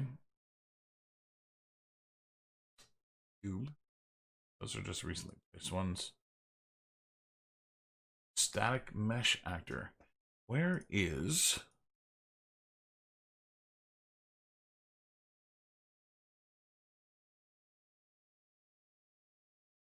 There's another Sheridan student. Watch this.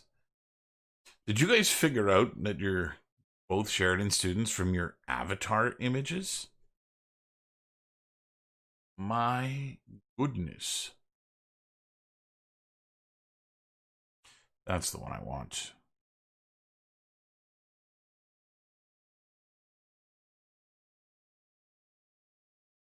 Actually, most of my audience is not from George Brown. It's actually from RCC, the Toronto Film School.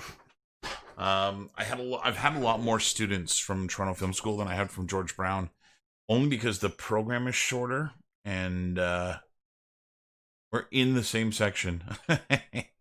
Only because their program's shorter and the semesters are only 3 months and they don't take breaks. And so it meant every 3 months I had a new set of students. And so I ended up with lots and lots of students from RCC.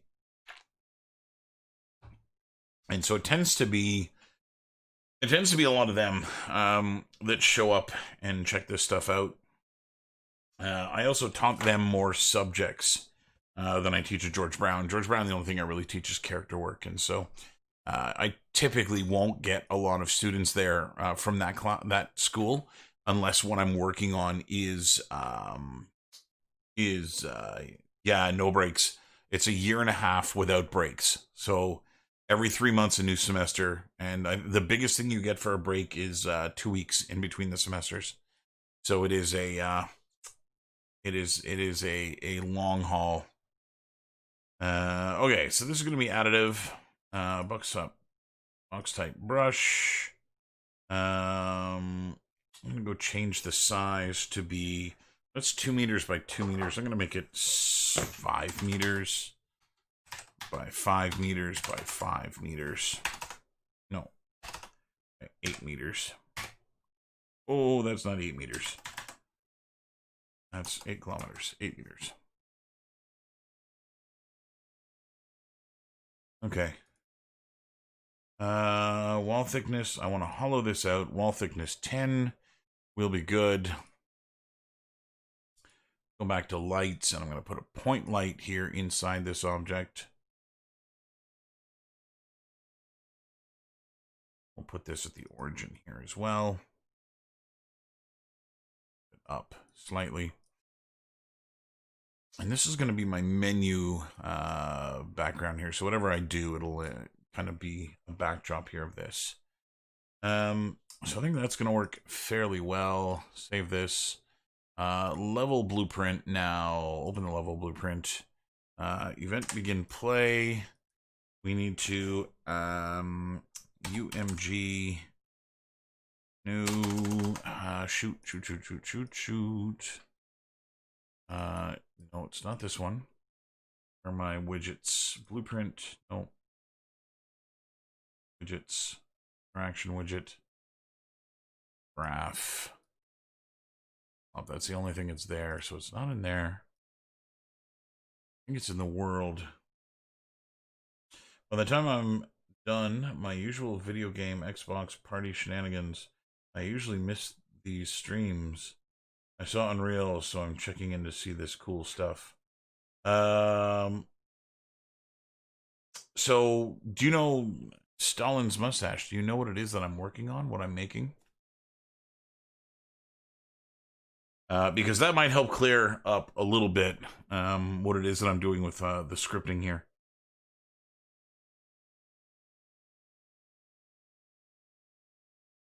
The scripting is pretty simple. It's just a series of nodes that you just plug into one another. And as long as you follow the logic, it's pretty easy to understand. I'll show you some examples here. I'll load up the other map. So let me go and save this.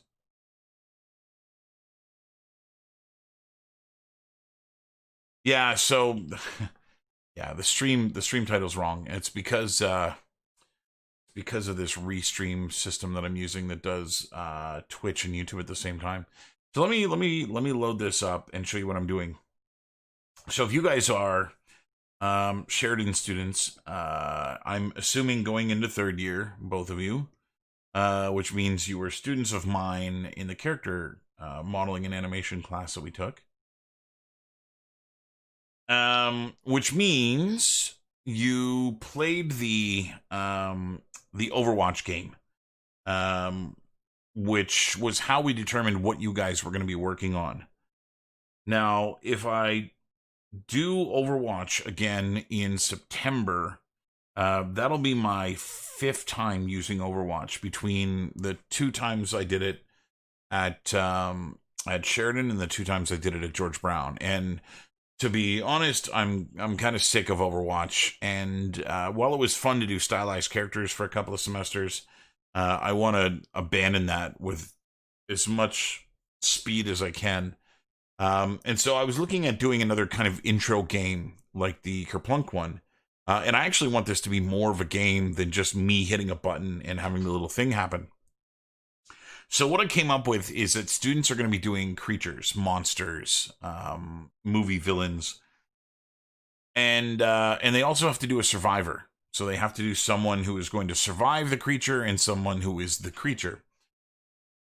Now, what I want to do with this is set it up so that they don't really know what the system is that they're playing. There's going to be no instructions. They're not going to be told what to do. They're just going to be told to hit play and kind of fumble around in the dark, literally in more sense than one. So what I've done is I've created a map here. This is just my white box right now. And what it is it's a basement of a house. And I'm going to make it old and abandoned, little bits of rubble, a lot of dust and cobwebs. And it's going to be just completely filled with junk. A lot of shelves with stuff on it. I'm going to put a washer and dryer over here. And in this little nook and cranny over here is going to be the water heater and an air conditioner slash furnace. I'm going to have like a weight room slash workbench over here. I want to set up a couch somewhere in the middle. There's going to be some bikes beside the stairs here, kind of leaning against the wall. I've got kind of all of this junk that I want to fill the room with. The way the game's going to work is that when students play, they're going to spawn randomly somewhere in the room. And they're not going to know where they are. Again, part of that feeling them around in the dark. And the idea is that I want them to kind of wander around looking at all of this junk that's in this room. And when they eventually get close to, you can see I've got these teapots on the ground here. They're kind of pink and purple at the moment. And what's... Oh, yeah, no, this is miles beyond what the Overwatch one was. And I'll explain why I'm doing this in a moment here, too.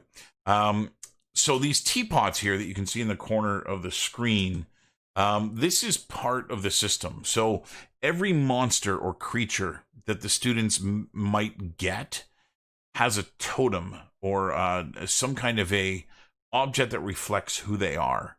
So, you know, you can think of like a wooden stake for a vampire and a box of silver bullets for a werewolf, that kind of thing. And what's going to happen is that each of those 50 objects is going to be hidden throughout the entire map. And whenever players get near one of them, those objects are going to light up. And you're going to see at the bottom it says hit E to interact.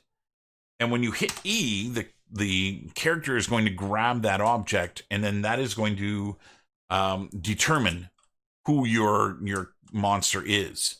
And so I'm not going to do them as straightforward as a wooden stake for a vampire and a box of silver bullets for a werewolf. But these things are going to be kind of hidden all throughout the map. And so students are going to spawn randomly at different positions in the map. There's one under the stairs. There's going to be one over here. I'm going to have 50 of these objects all around the map. And so the idea is going to be that you just end up kind of finding these things, and you're going to pick them that way. The other thing that was a pain in the arse, and you may remember this from when I did the Overwatch one with you, was that I ended up having to like pop in and out of the game in order to write down what everybody was getting. And so with this game, I'm altering it so that we are going to have, I go to my design here, this is going to be my main menu.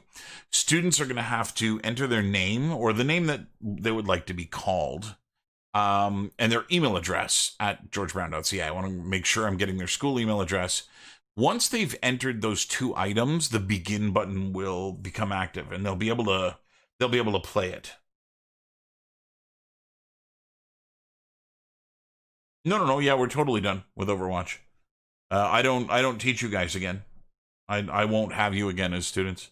We only got as far as just doing the characters. That was all I was going to be teaching you guys.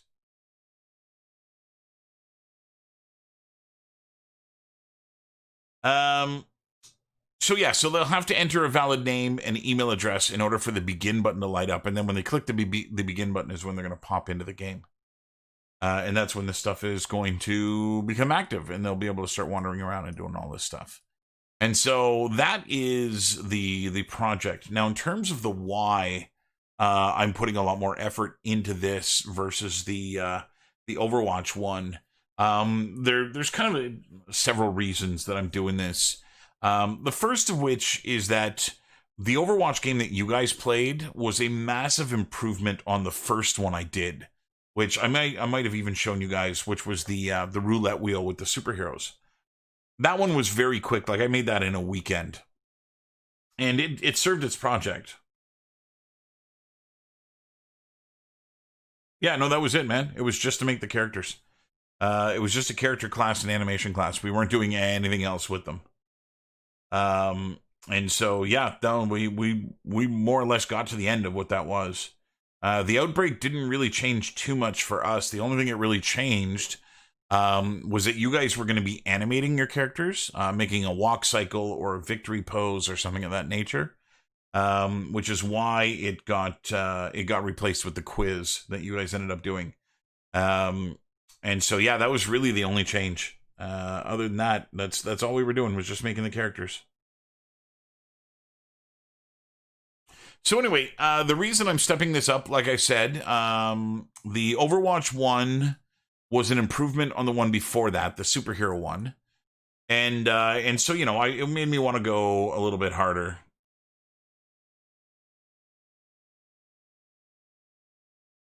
With this one. And then the other reason is that the semester that I'm about to teach is going to be a remote semester as well. The George Brown students are going to be doing a home, again, as part of the breakout here. At least that's the plan the schools have, is that we are planning for working from home.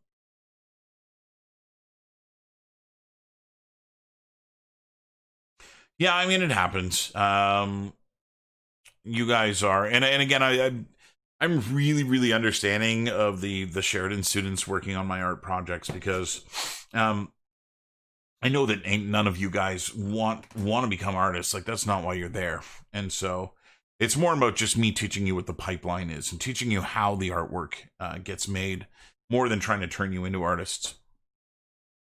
And so anyway, yeah, that's kind of why I'm doing this, is to, again, if the students are going to be working from home for this whole semester, I want to make sure that they're engaged. I want to make sure that they, you know, they see this little project that I put together, and they are just completely taken in by it, which hopefully, you know, gives them the urge to work a little bit harder as well. And then finally, the last reason that I'm putting more effort into this than I did any of the other ones, is that with the remote instruction that's going to be happening with George Brown, I'm actually getting paid for prep work. And since my curriculum doesn't really change other than just the style of the characters we're doing, I'm using that paid time to put this together. So I'm kind of actually getting paid for this. I'm going to put in a lot more hours than they're paying me for, but I am getting paid to do this, and so it does kind of change things a little bit. And so anyway, that's why I'm putting this together, and that's kind of the entire premise of what this is. And so I'm at a point here where I've got most of the systems built. Again, I haven't really done any art. This is the default Unreal character here, so I haven't done, obviously, anything with him. All of the map that you see is placeholder at the moment. All of my teapots are placeholders. If I go into my meshes here and show you, there's all my totems. So there's one mesh for every creature that could possibly exist. And I'm doing all of the scripting to try and make sure that you know, within a couple of hours of working on this, it works, that the game part of it works, that it is playable, and it's going to do exactly what I want it to do. And then I can just spend the rest of the summer just kind of making artwork, which is kind of nice. Didn't you put the two projects into one game? Oh, you're talking to each other. Never mind. as you were. Okay. So I believe this system works. I believe this system works. I need to... Actually, while I'm here, let me go look at my level blueprint. And...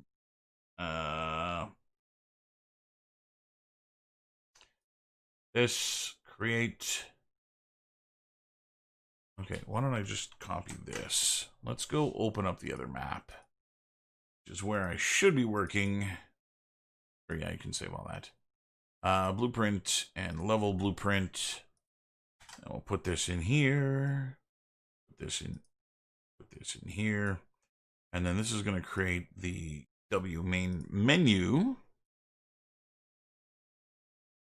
which I'll assign here. Oh, I cannot assign that.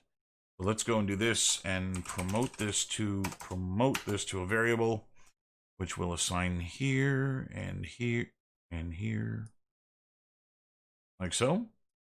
Let's name our variable from new variable 0. This is widget. I'll call it menu widget. Menu widget with spelling. There we go. Menu widget. Like so. Let's get out of here and hit play. And yes, it does load. Obviously, there are some problems. Problem number A. My logo's not there, which is an issue. I'm gonna have to fix that. Problem B. There's a guy in the room, which is also not something that I want. I can see the text, but I'm gonna have to pay very close attention to what I do with my background image in order to make sure that this doesn't happen.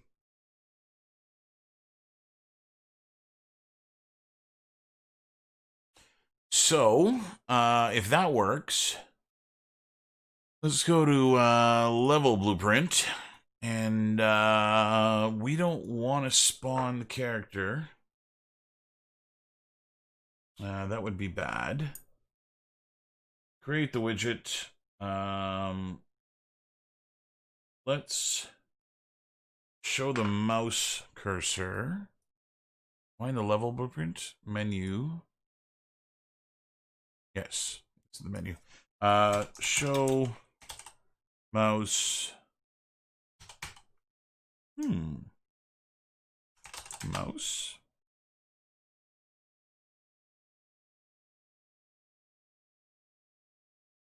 I could have sworn it was show mouse. Okay, let's try this. Get player controller. And from him, show set show mouse cursor. Yes. Okay, so we should get a cursor. That's good.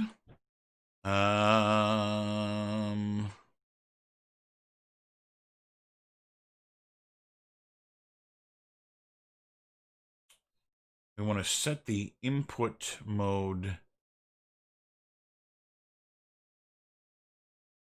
Let's see.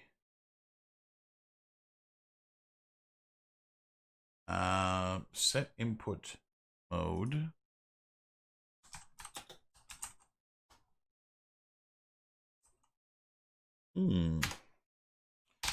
Set input mode.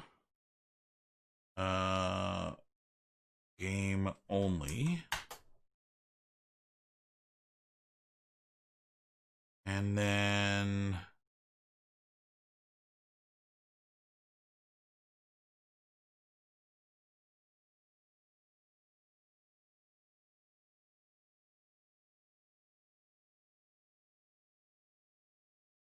okay.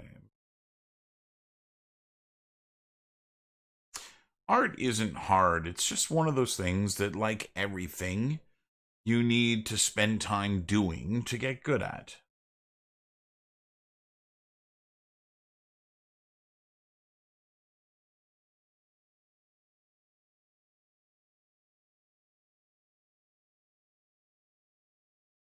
Okay. This doesn't go in here. Let's compile this. And then I'm going to go to the player blueprint. Find... I don't have a begin play. Let's do that. Event begin play. Okay, so let's create our HUD. Create W underscore no way. All right, create widget. The class of the widget is going to be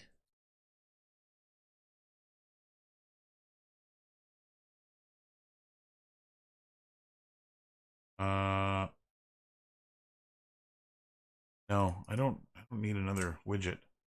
All I want to do is just set, so let's get the player create player controller, and let's set the game mode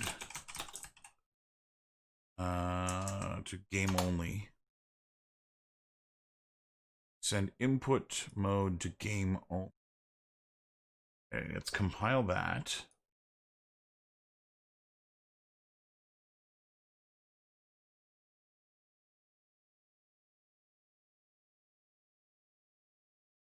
Okay. So with that saved, and that's saved, let's go to the menu. There we go.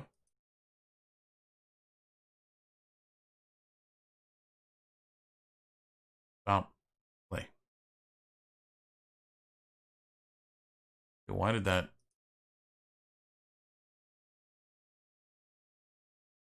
only work once? Play.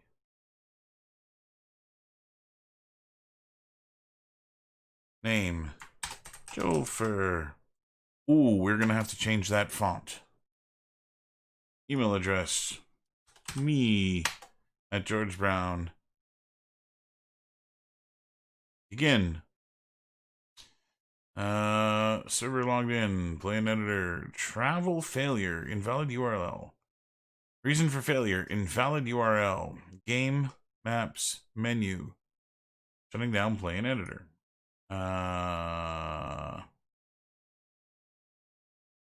Okay, it does not like that. And I think that's because in my menu, Cabin in the Woods, let's make sure that I've named my map correctly. Cabin in the Woods map. Don't break everything. Why the hell did I put the word map? End of a map. That sounds kind of stupid. Okay. Text. Enter. Text. Enter. And begin play. Then it loads my menu. Okay. So my menu works. Kind of. I mean, getting there.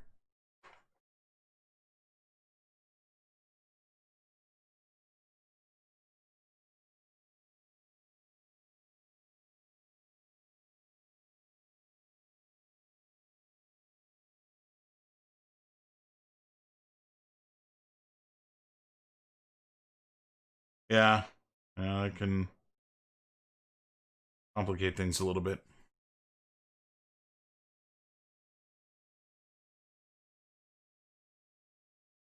Okay, so the menu works. There's some things I don't like about the menu, which I should probably go and change. So my button and the style, it's changing my button here, and I don't like that. So I'm going to go in, use the same image here again for each version of the button.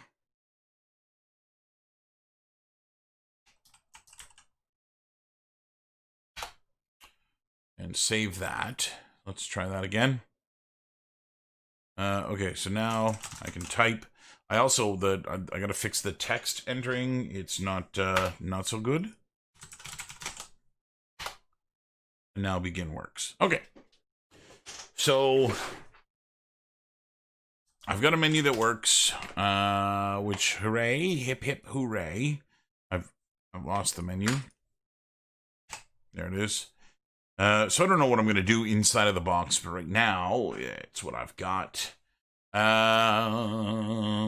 Let's go back into the menu here and figure out what's going on with this text. Text, hint text. Type your name.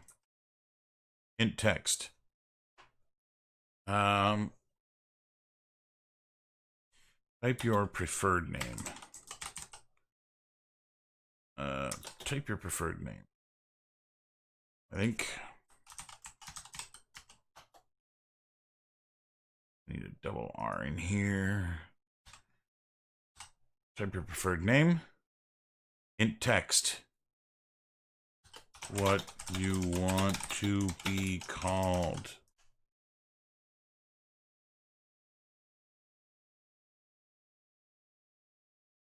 Okay. I'm really not liking the size of the font that's here. Size 9. How big is the font here? 24. So let's fix that. Why would you default to something that ridiculous? 24. This one. Size 24. Text. Type. I don't know. How about just enter your school email?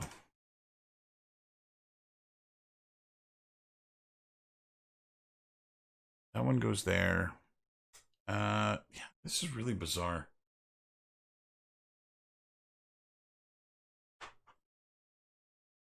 Yeah, that's exactly what I'm doing. So instead of having to sit there with a notepad and write everybody's name down and what they ended up rolling, the system is going to email me whenever anybody uses it, which is going to make my life a lot easier. Because then I won't have to bother with anything else, which will definitely make my life simpler. Okay, so I'm gonna shrink this down and set it in line with that one. And same thing with this one. Shrink it down, set it in line here. Hey, Bray. How you doing, brother? Okay. So I think, let me try this again. Play. Type your name. Wait. Oh. Really? Yeah, that's going to be an issue. Me at George Brown. I hit enter. I can hit begin, and it plays. Okay, so I really don't like the way that that's set up. Let's kill this stuff. And this one, let's recompile this. I would like an underline or something here to try a 1 here. And an outline size of 1 here.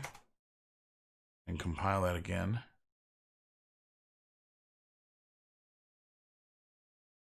See, sometimes I get the background and sometimes I don't.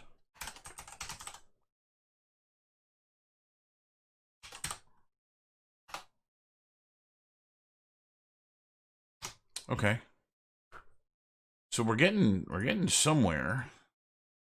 Don't need this, don't need that. Need this.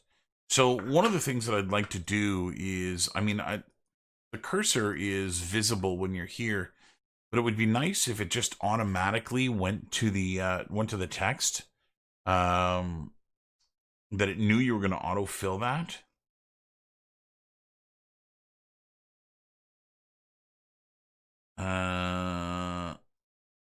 Because that would...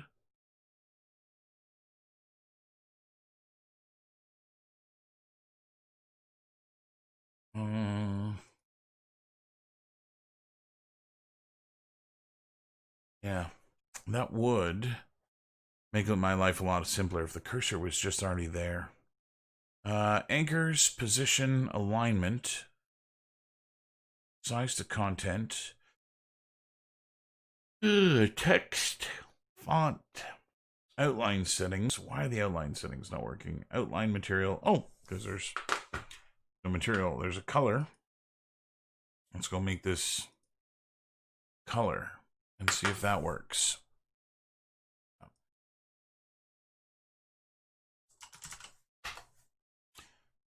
That's a problem too. I'm going to need to verify the content. So I can't just say that when this is committed, it's set. I'm going to have to check to see if that's valid.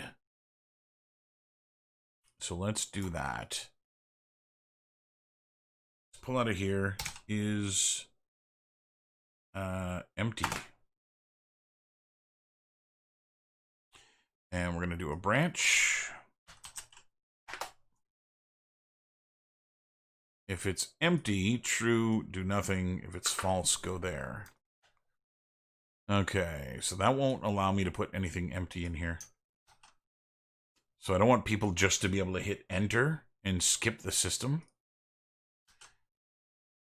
I want to make sure that I actually get content. Let's try that. If I go in here and hit enter, and I go in here and I hit enter, good. Play button does not appear. If I go and type in some stuff, and I go and type in some stuff, then it begins. Okay. Now, if I was really, really, really clever, what I would do is get a list of my students' email addresses, put them in an enumeration list, and check the email field against the list. I think that would be a really fun thing to do. That way, only the students can play it, and people wouldn't actually be able to get past the menu. Unless they had a valid email address. Which would be fun, I think. But I may want more people to play this than just those. Maybe I'll leave it like that. So, let's see, we hit play. Again, I want an outline around the box here, which I'm not getting at the moment. So let's go and check out why. So here's the box. And outline size 1. Separate fill alpha. Apply outline to drop shadow. And then outline material, outline color, color and opacity don't inherit.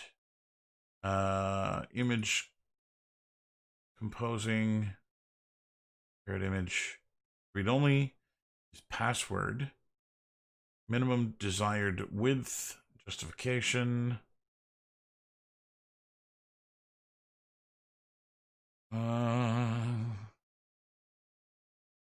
Yeah, I don't know why I'm not getting my outline. Because it doesn't look like there's a text box there. I want it to look like there's a text box there. That kind of sucks a bunch. I may alter the layout of the menu too. I'm not really liking it. Whoa, you're simulating? Stop simulating. So I'm not really sure why this is doing this. So maybe we'll go put a background image in. Color and opacity. Opacity set to 1. Outline color set to 1.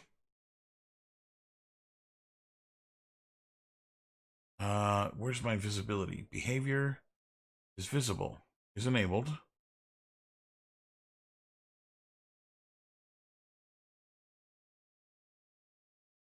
Okay. Select all text when focused. Vertex on escape.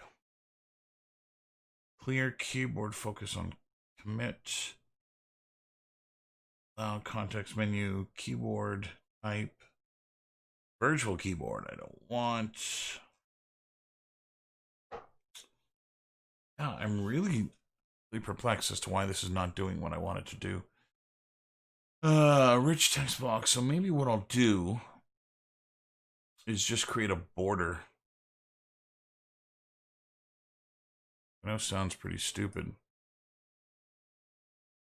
Maybe I just put a border around it.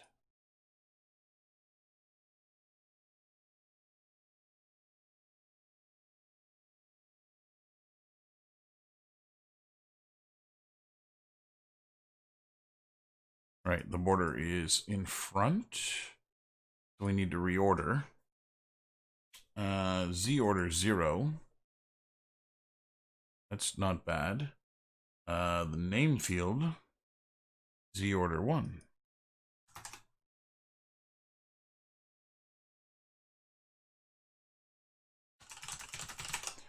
Ah, damn it. Color is the color of the goddamn text. Well, that's pretty useless.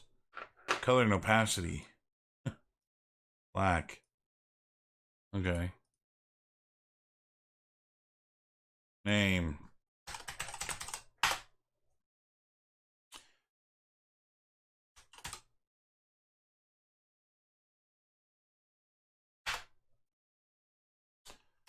Yeah. I don't know how much I love box here.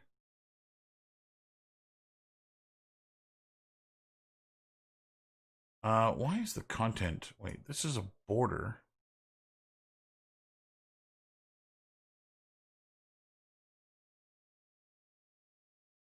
Not entirely sure why this is acting in this way.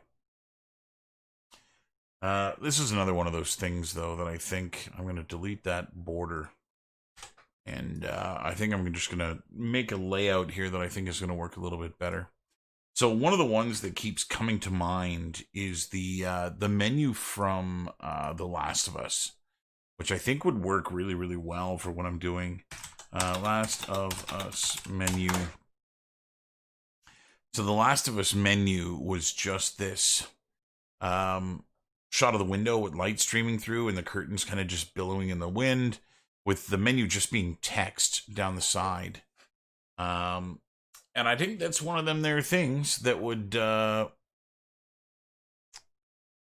really well with this. If I use a background that looks like my part of my basement, and use that window with all of the like that stuff going on, I think that might be a better way of doing this. But anyway, for now, this is going to work. Now, the other part of the system here that I'd like to build is the email portion of this. So I've got these guys here, which I've made global variables, which is the student name and student email. And so the other thing that I want to do when I hit the begin here is to email. And so what I'm going to do is I'm going to send an email from here. And we got to see how this is going to work. Service, Gmail, character set, ASCII. I got to figure out email details. This is the struct email details, which contains all the information needed for sending an email. I might also need the SMTP one. This one?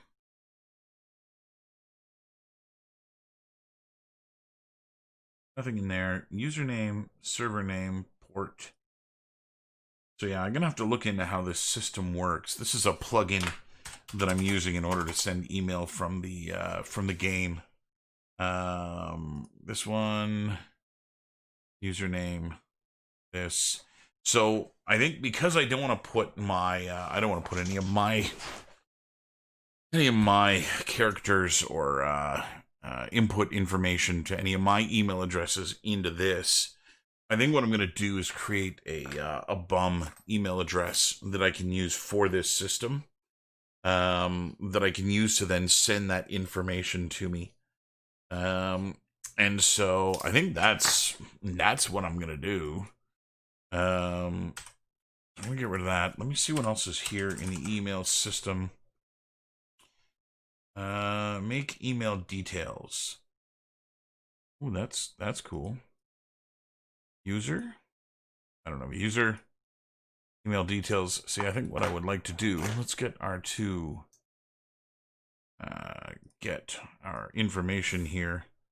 Yeah, that's not what it wants. Can I put this in the details? I cannot. Pop this open. Receiver email, subject, message. Ah, that's what I want.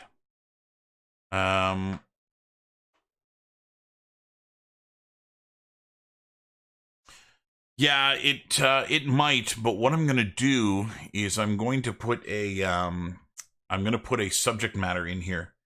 And then that way the email address that I use for sending the email, I can actually set it up in such a way that I make a rule that anything with this subject matter gets deleted, and I can turn that rule on after I make the system, so that the week the students use this and all the emails get sent, once I've got everybody's email, I can turn the rule on, and then it'll go. And then also I can go in here, so this is where my email is going to go, at gmail.com. I can take my email address in there, and that's where my email is going to go. And so, yeah, so the system here is going to be get student name. And so what I'm going to do is get their name, get their email address, put them in the message, as well as once the system goes in and they go and pick something, say this guy here, that is also going to get added from the enumeration table. And so, yeah, so it should be a pretty neat system. The downside of using this email thing, because there's going to be sensitive information used to create this, I cannot live stream this because I don't want to put all my email information in here and then put it on YouTube where everybody can go see it. So I will not be live streaming the creation of that portion of things, only because it's going to be just too sensitive to put up. However, once the system is built, I will record a video where I give a tour of the system, and what I'll do is I'll just blur out anything that's that's sensitive information, and have that kind of set up in that way. And so, yeah, and so the last thing that I need to do is going to be set this up in such a way that wink, there we go. Is going to be setting this up in such a way that the objects work. So if I go to my blueprints here, I've got my totems, and currently hitting the E button doesn't do anything. And so I need to do a series of two things. I'm going to set a bool in with the totem activation here, and that bool, create a new variable, is going to be active, I think I'll call it. Or I'm going to use something that makes a little bit more sense in English, is active, question mark. And what I'm going to do is when you are near the object, we are going to set is active to be true, like so, and put this in here. And I'll make a duplicate of this that will set is active to false when we're not near it. Like so. And then what I need to do is put the the keyboard input for the letter E. There it is, E. And when this gets pressed, we're going to check the validity of this. Get branch. And we're going to make sure pressed that the object is active. And if it is, we're then going to set a bool, or not a bool, a string. Totem name, this guy. And I think we're going to set this from the object. Okay, I gotta make sure I'm doing this the right way here. App.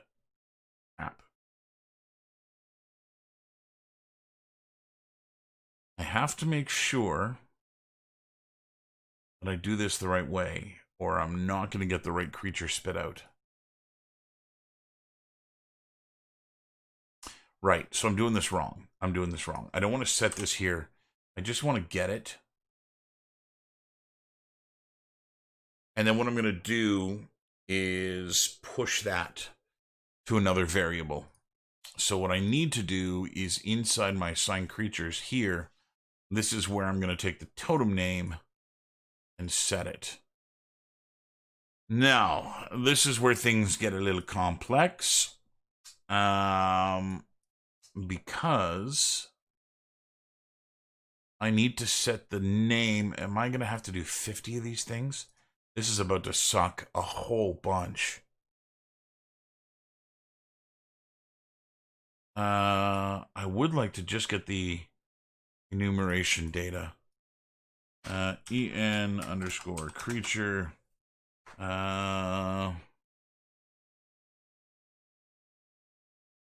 Get number of entries in the list.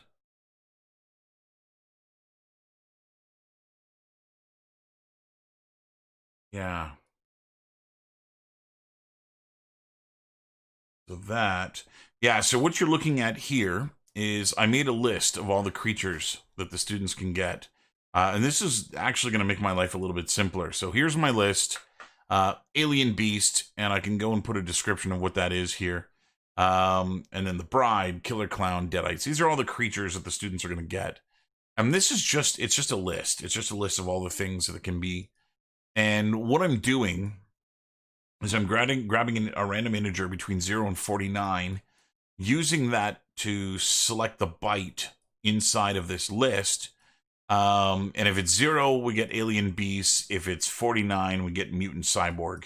And when alien beast gets triggered off, it's going to go and set the object that's here. Right now, it's just a teapot. But what it's going to do is it's going to set the teapot using its name from here. So if this thing, that's the menu. Let's close that. So here, if this, I'll show you how this works. Assign creature. So if this random variable is 0, it grabs byte number 0, which on the enumeration table aligns to alien beast. If that gets triggered, it's going to follow this line up here, and it's only going to do this node. This is not attached to anything else. And what it's going to do is it's going to set the mesh to be alien beast. That mesh is going to change this teapot into whatever is listed as the alien beast node here. Now, right now, every single one of these things is a teapot. But this alien beast is going to end up being a facehugger egg. We've got a blob, which is going to be just like a flap of skin or something. A single eyeball will be the troll. We've got a ghoul. We've got a poltergeist. And in each one of these things is going to have its own mesh. And that's what's going to be in the world.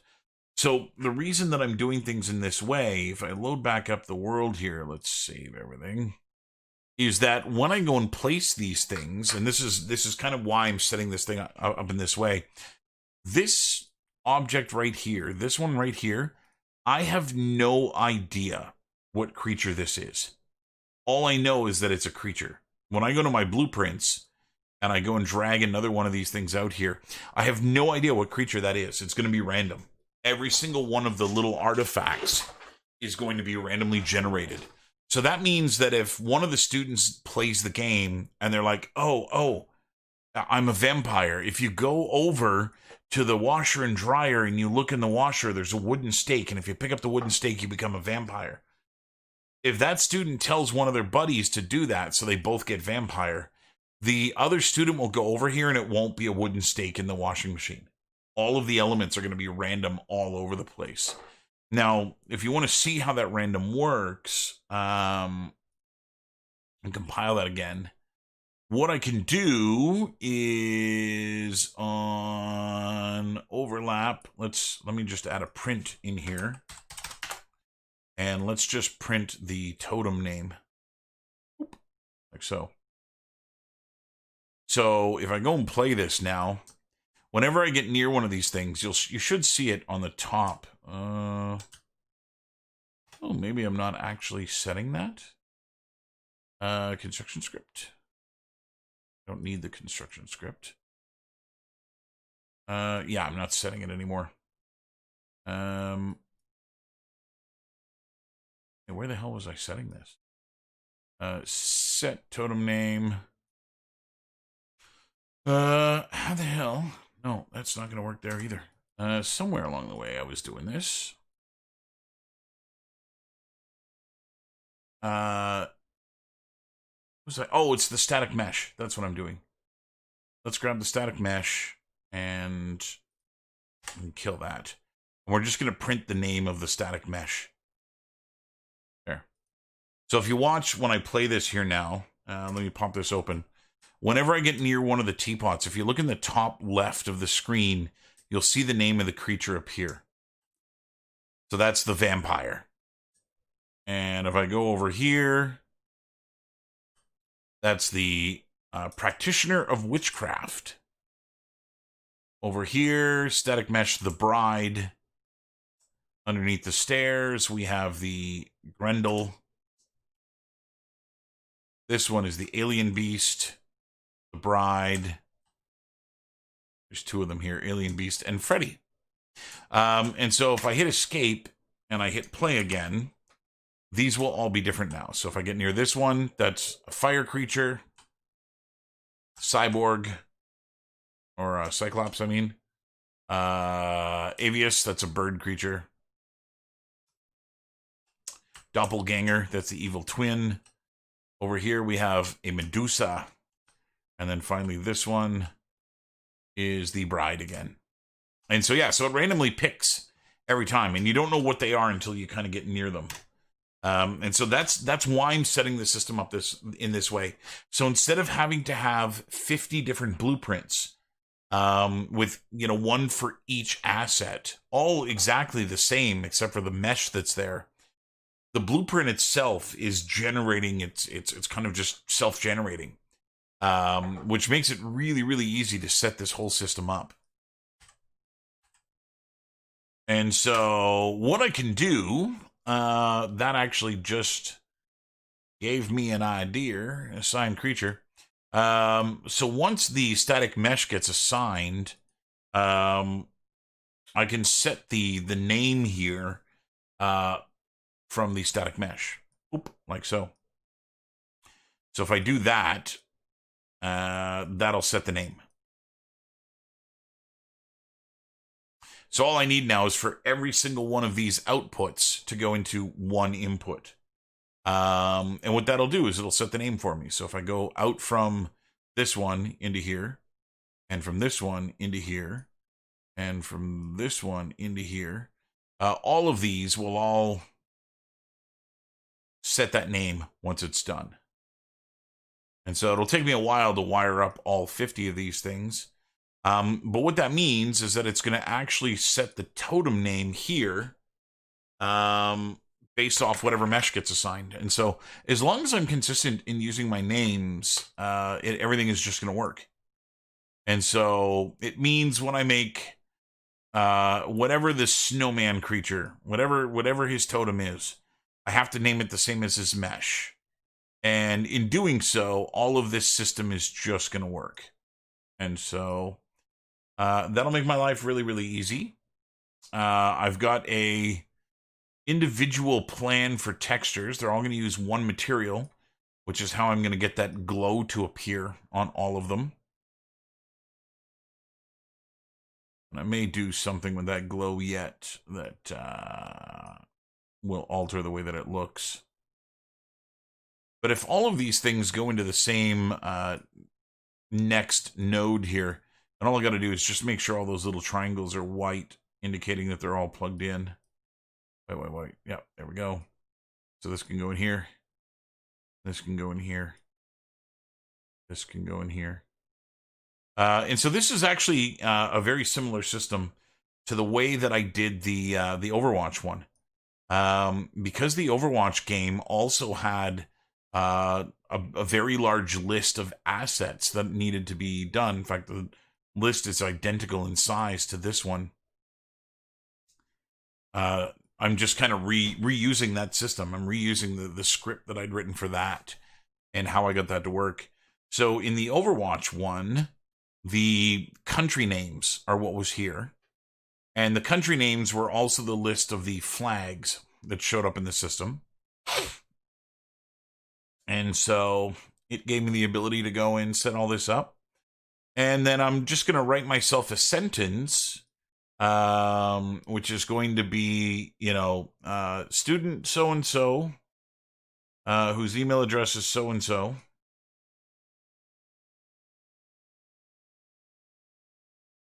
Actually, I don't even need the student's email address. I just need their name. Since I can't actually properly send an email from their email address, having the email address is kind of a moot point. I just need the student's name. So maybe what I'll do is I'll ask for student number and student name or preferred name.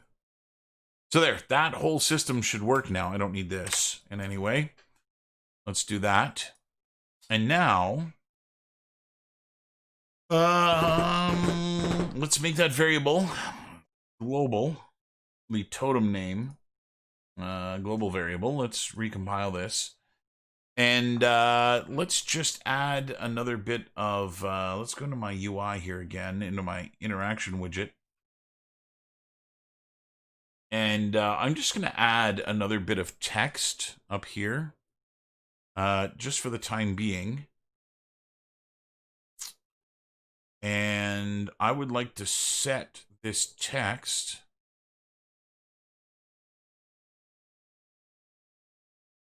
if I can. Text block, I need a name for this. Let's call this creature name. Compile that. I'm going to set it to be blank by default. And in the graph, let's create an event tick. And on tick, message block, variables. What? You're not a variable?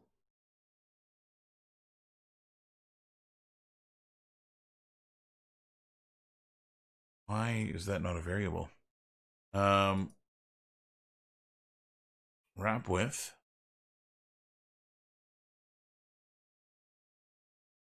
I'm very confused. I want this to also be a variable. Is variable in here? Oh, right there. Is variable. Okay. Now that'll work. So what I'm going to do is I'm going to take the creature name down here. Set creature name. And on tick, let's set the creature name. And can I get a reference to a global variable from here? What did I call that? Totem name. See if I can grab a reference to that. Totem name. I cannot. So I'm going to have to cast to that blueprint. Totems, totem name. So BP totem. Okay, so we're gonna go cast to BP totems. And then as this, set that as this, get creature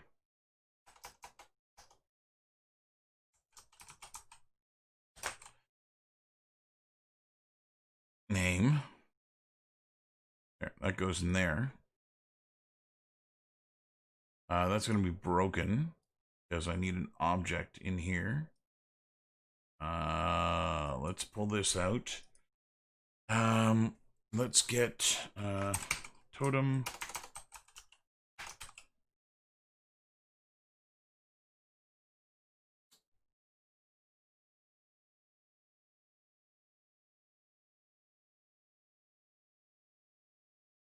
Get a reference to the totem. I want to cast.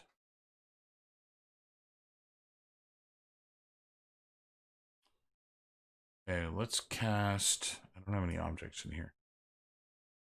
What's your name? Cast that. Oh no, that's gonna work. It's gonna always fail. Yes. Figured. Oh, and this is not the right value either. Okay, maybe this is not gonna work. Go back to the designer. Delete this. Creature name. I'm gonna do it with a widget. I thought it would be a lot faster, but I guess not. So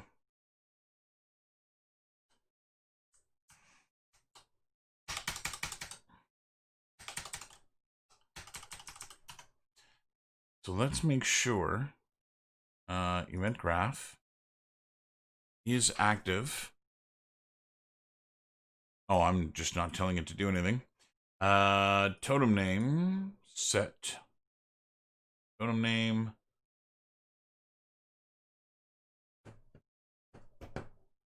That's not going to work either. I need some way of pushing that variable outside of this system. And I'm assigning the name here with static nesh. So that I want. I don't actually want to set this. I want to get this and set a global variable that I'll put in maybe in the level blueprint. Or yeah, I gotta kind of watch out where I put that. Anyway, I'm gonna go back, save all here. And let's load up the first map, see where we're at. So I'm going to hit F11. I'm going to go full screen. And play. So I'm not really sure why the title does not appear. That needs correcting. I'm going to go in here and type in my name. Me. And my email address is me@GeorgeBrown. With values in both, I can hit the begin button, and that'll spawn me into the world. And now I can go take a look and get one of these guys to work. Oh, I broke that. Oh, I broke it. Okay. So I have to fix that system. So what I've done here, yeah, that's, damn it. So what I've done is when you enter the proximity within 2 meters, that's this collision volume here. Whenever you end up being 2 meters from the teapot or the totem, whatever it happens to be, whenever you're that close to it, it's going to put the display on screen. Hit E to play. And what I'm using is a flip-flop to do this.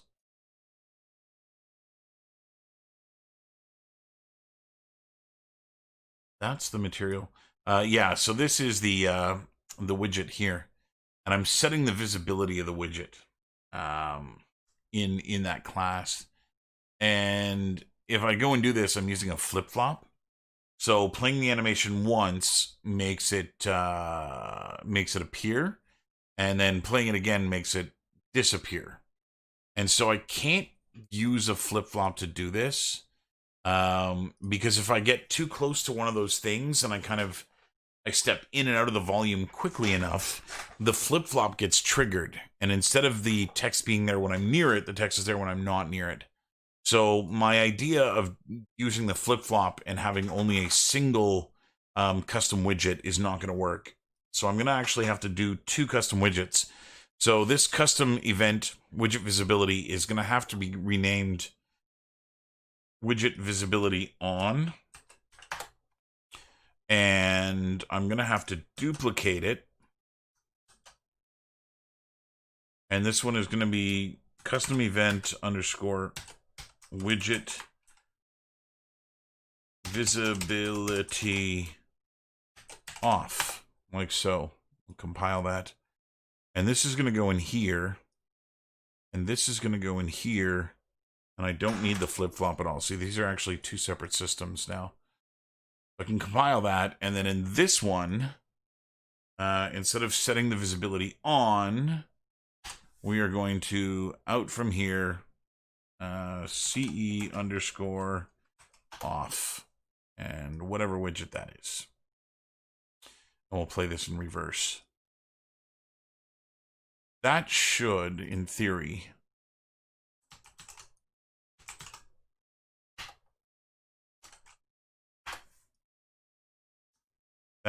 oh, damn it.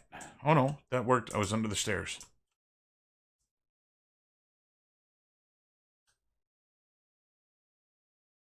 Okay. Let me go really quick in between a couple. Really quick.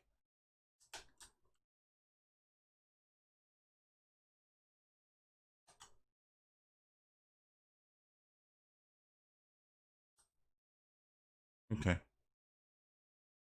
That works. I think the 2 meters thing is going to have to change as well. When I start getting a couple of them close together, it's too easy to be in the middle of 2 of them. And so I'm going to have to make it that you're right on top of the object in order for it to appear. And so, again, that's an insanely easy thing to do. I just take my collision bounds that's here. Currently, it's set to be 5 times the size. And so if I just set this down to 3 or even 2... I should probably play the right map. But now I can get really close to these things before that turns on. You kind of have to be right on top of it. I can't trigger the one under the stairs unless I go right here. And so yeah, I think that's going to be a little bit better. We're going to have to get really near it. So one of the other things that I want to do, maybe I'll set this up for Monday, is I need him to start looking at the objects. So when I get near one like this, I want his head to automatically turn and look at that object, so that the player is aware that there's something of interest over there that maybe they want to turn and go look at. And so whenever he gets near one of these things, I'm gonna have to rotate his bones and have him go look at that object. Again, it's not going to end up being this player mesh here that we see in this game. I'm going to try and use one of my own meshes, but I think that's the idea. And then I got to start doing some UI artwork, and maybe do a micro scene of the some kind of window, whatnot, so that I can have that system going. But anyway, I'm going to save that, close it, and I'm going to go to bed because it's damn late. And so I'm going to thank you guys for tuning in and watching. The next live stream is going to take place on Monday night, probably at around 8 o'clock.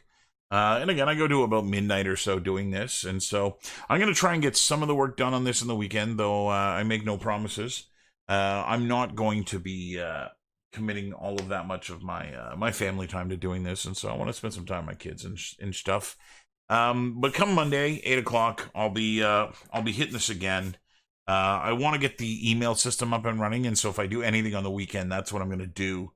Because again, I'm not going to be able to live stream that. There'll just be sensitive information that cannot be shown. And so I'll probably get that all set up in order to get that system up and running. And then yeah, I mean, other than that, we are going to be starting to plug away on art assets. And so I've got to start kind of coming up with some reference images and some ideas as to what I'm going to put in here and start kind of fleshing this out. I've got some really neat ideas for some things that I want to do that may be new to most of you. I'm going to be using some of the systems from Unreal 2.5 that I think are pretty fantastic in terms of what they do. And so if it's been a while since you've done any environment stuff and put anything like this together, you may want to tune in and check out what it is that I'm going to be doing, because there's going to be some pretty cool stuff put together. And so thanks again for watching. Remember to like and subscribe this video if you're watching it after the fact, or hell, if you're watching it right now. Whether you're on YouTube or you're on Twitch, make sure that you're a subscriber, because it helps me get found and promoted by the algorithms that are Google and Twitch. How they recommend videos to people is based off how many people are liked and subscribed. And so popular videos tend to get recommended a little bit more. So if you guys can go and like that, it'd be really, really good. Holy shit, Ian's been here the whole freaking time. And so, yeah, anyway, that'd be really, really useful to get that all set up. Ian, I'm going to call you on a weekend, and we'll chat. And so, anyway, to everybody else, thanks for watching, and we'll see you on Monday night, 8 o'clock. Same bat time, same bat channel.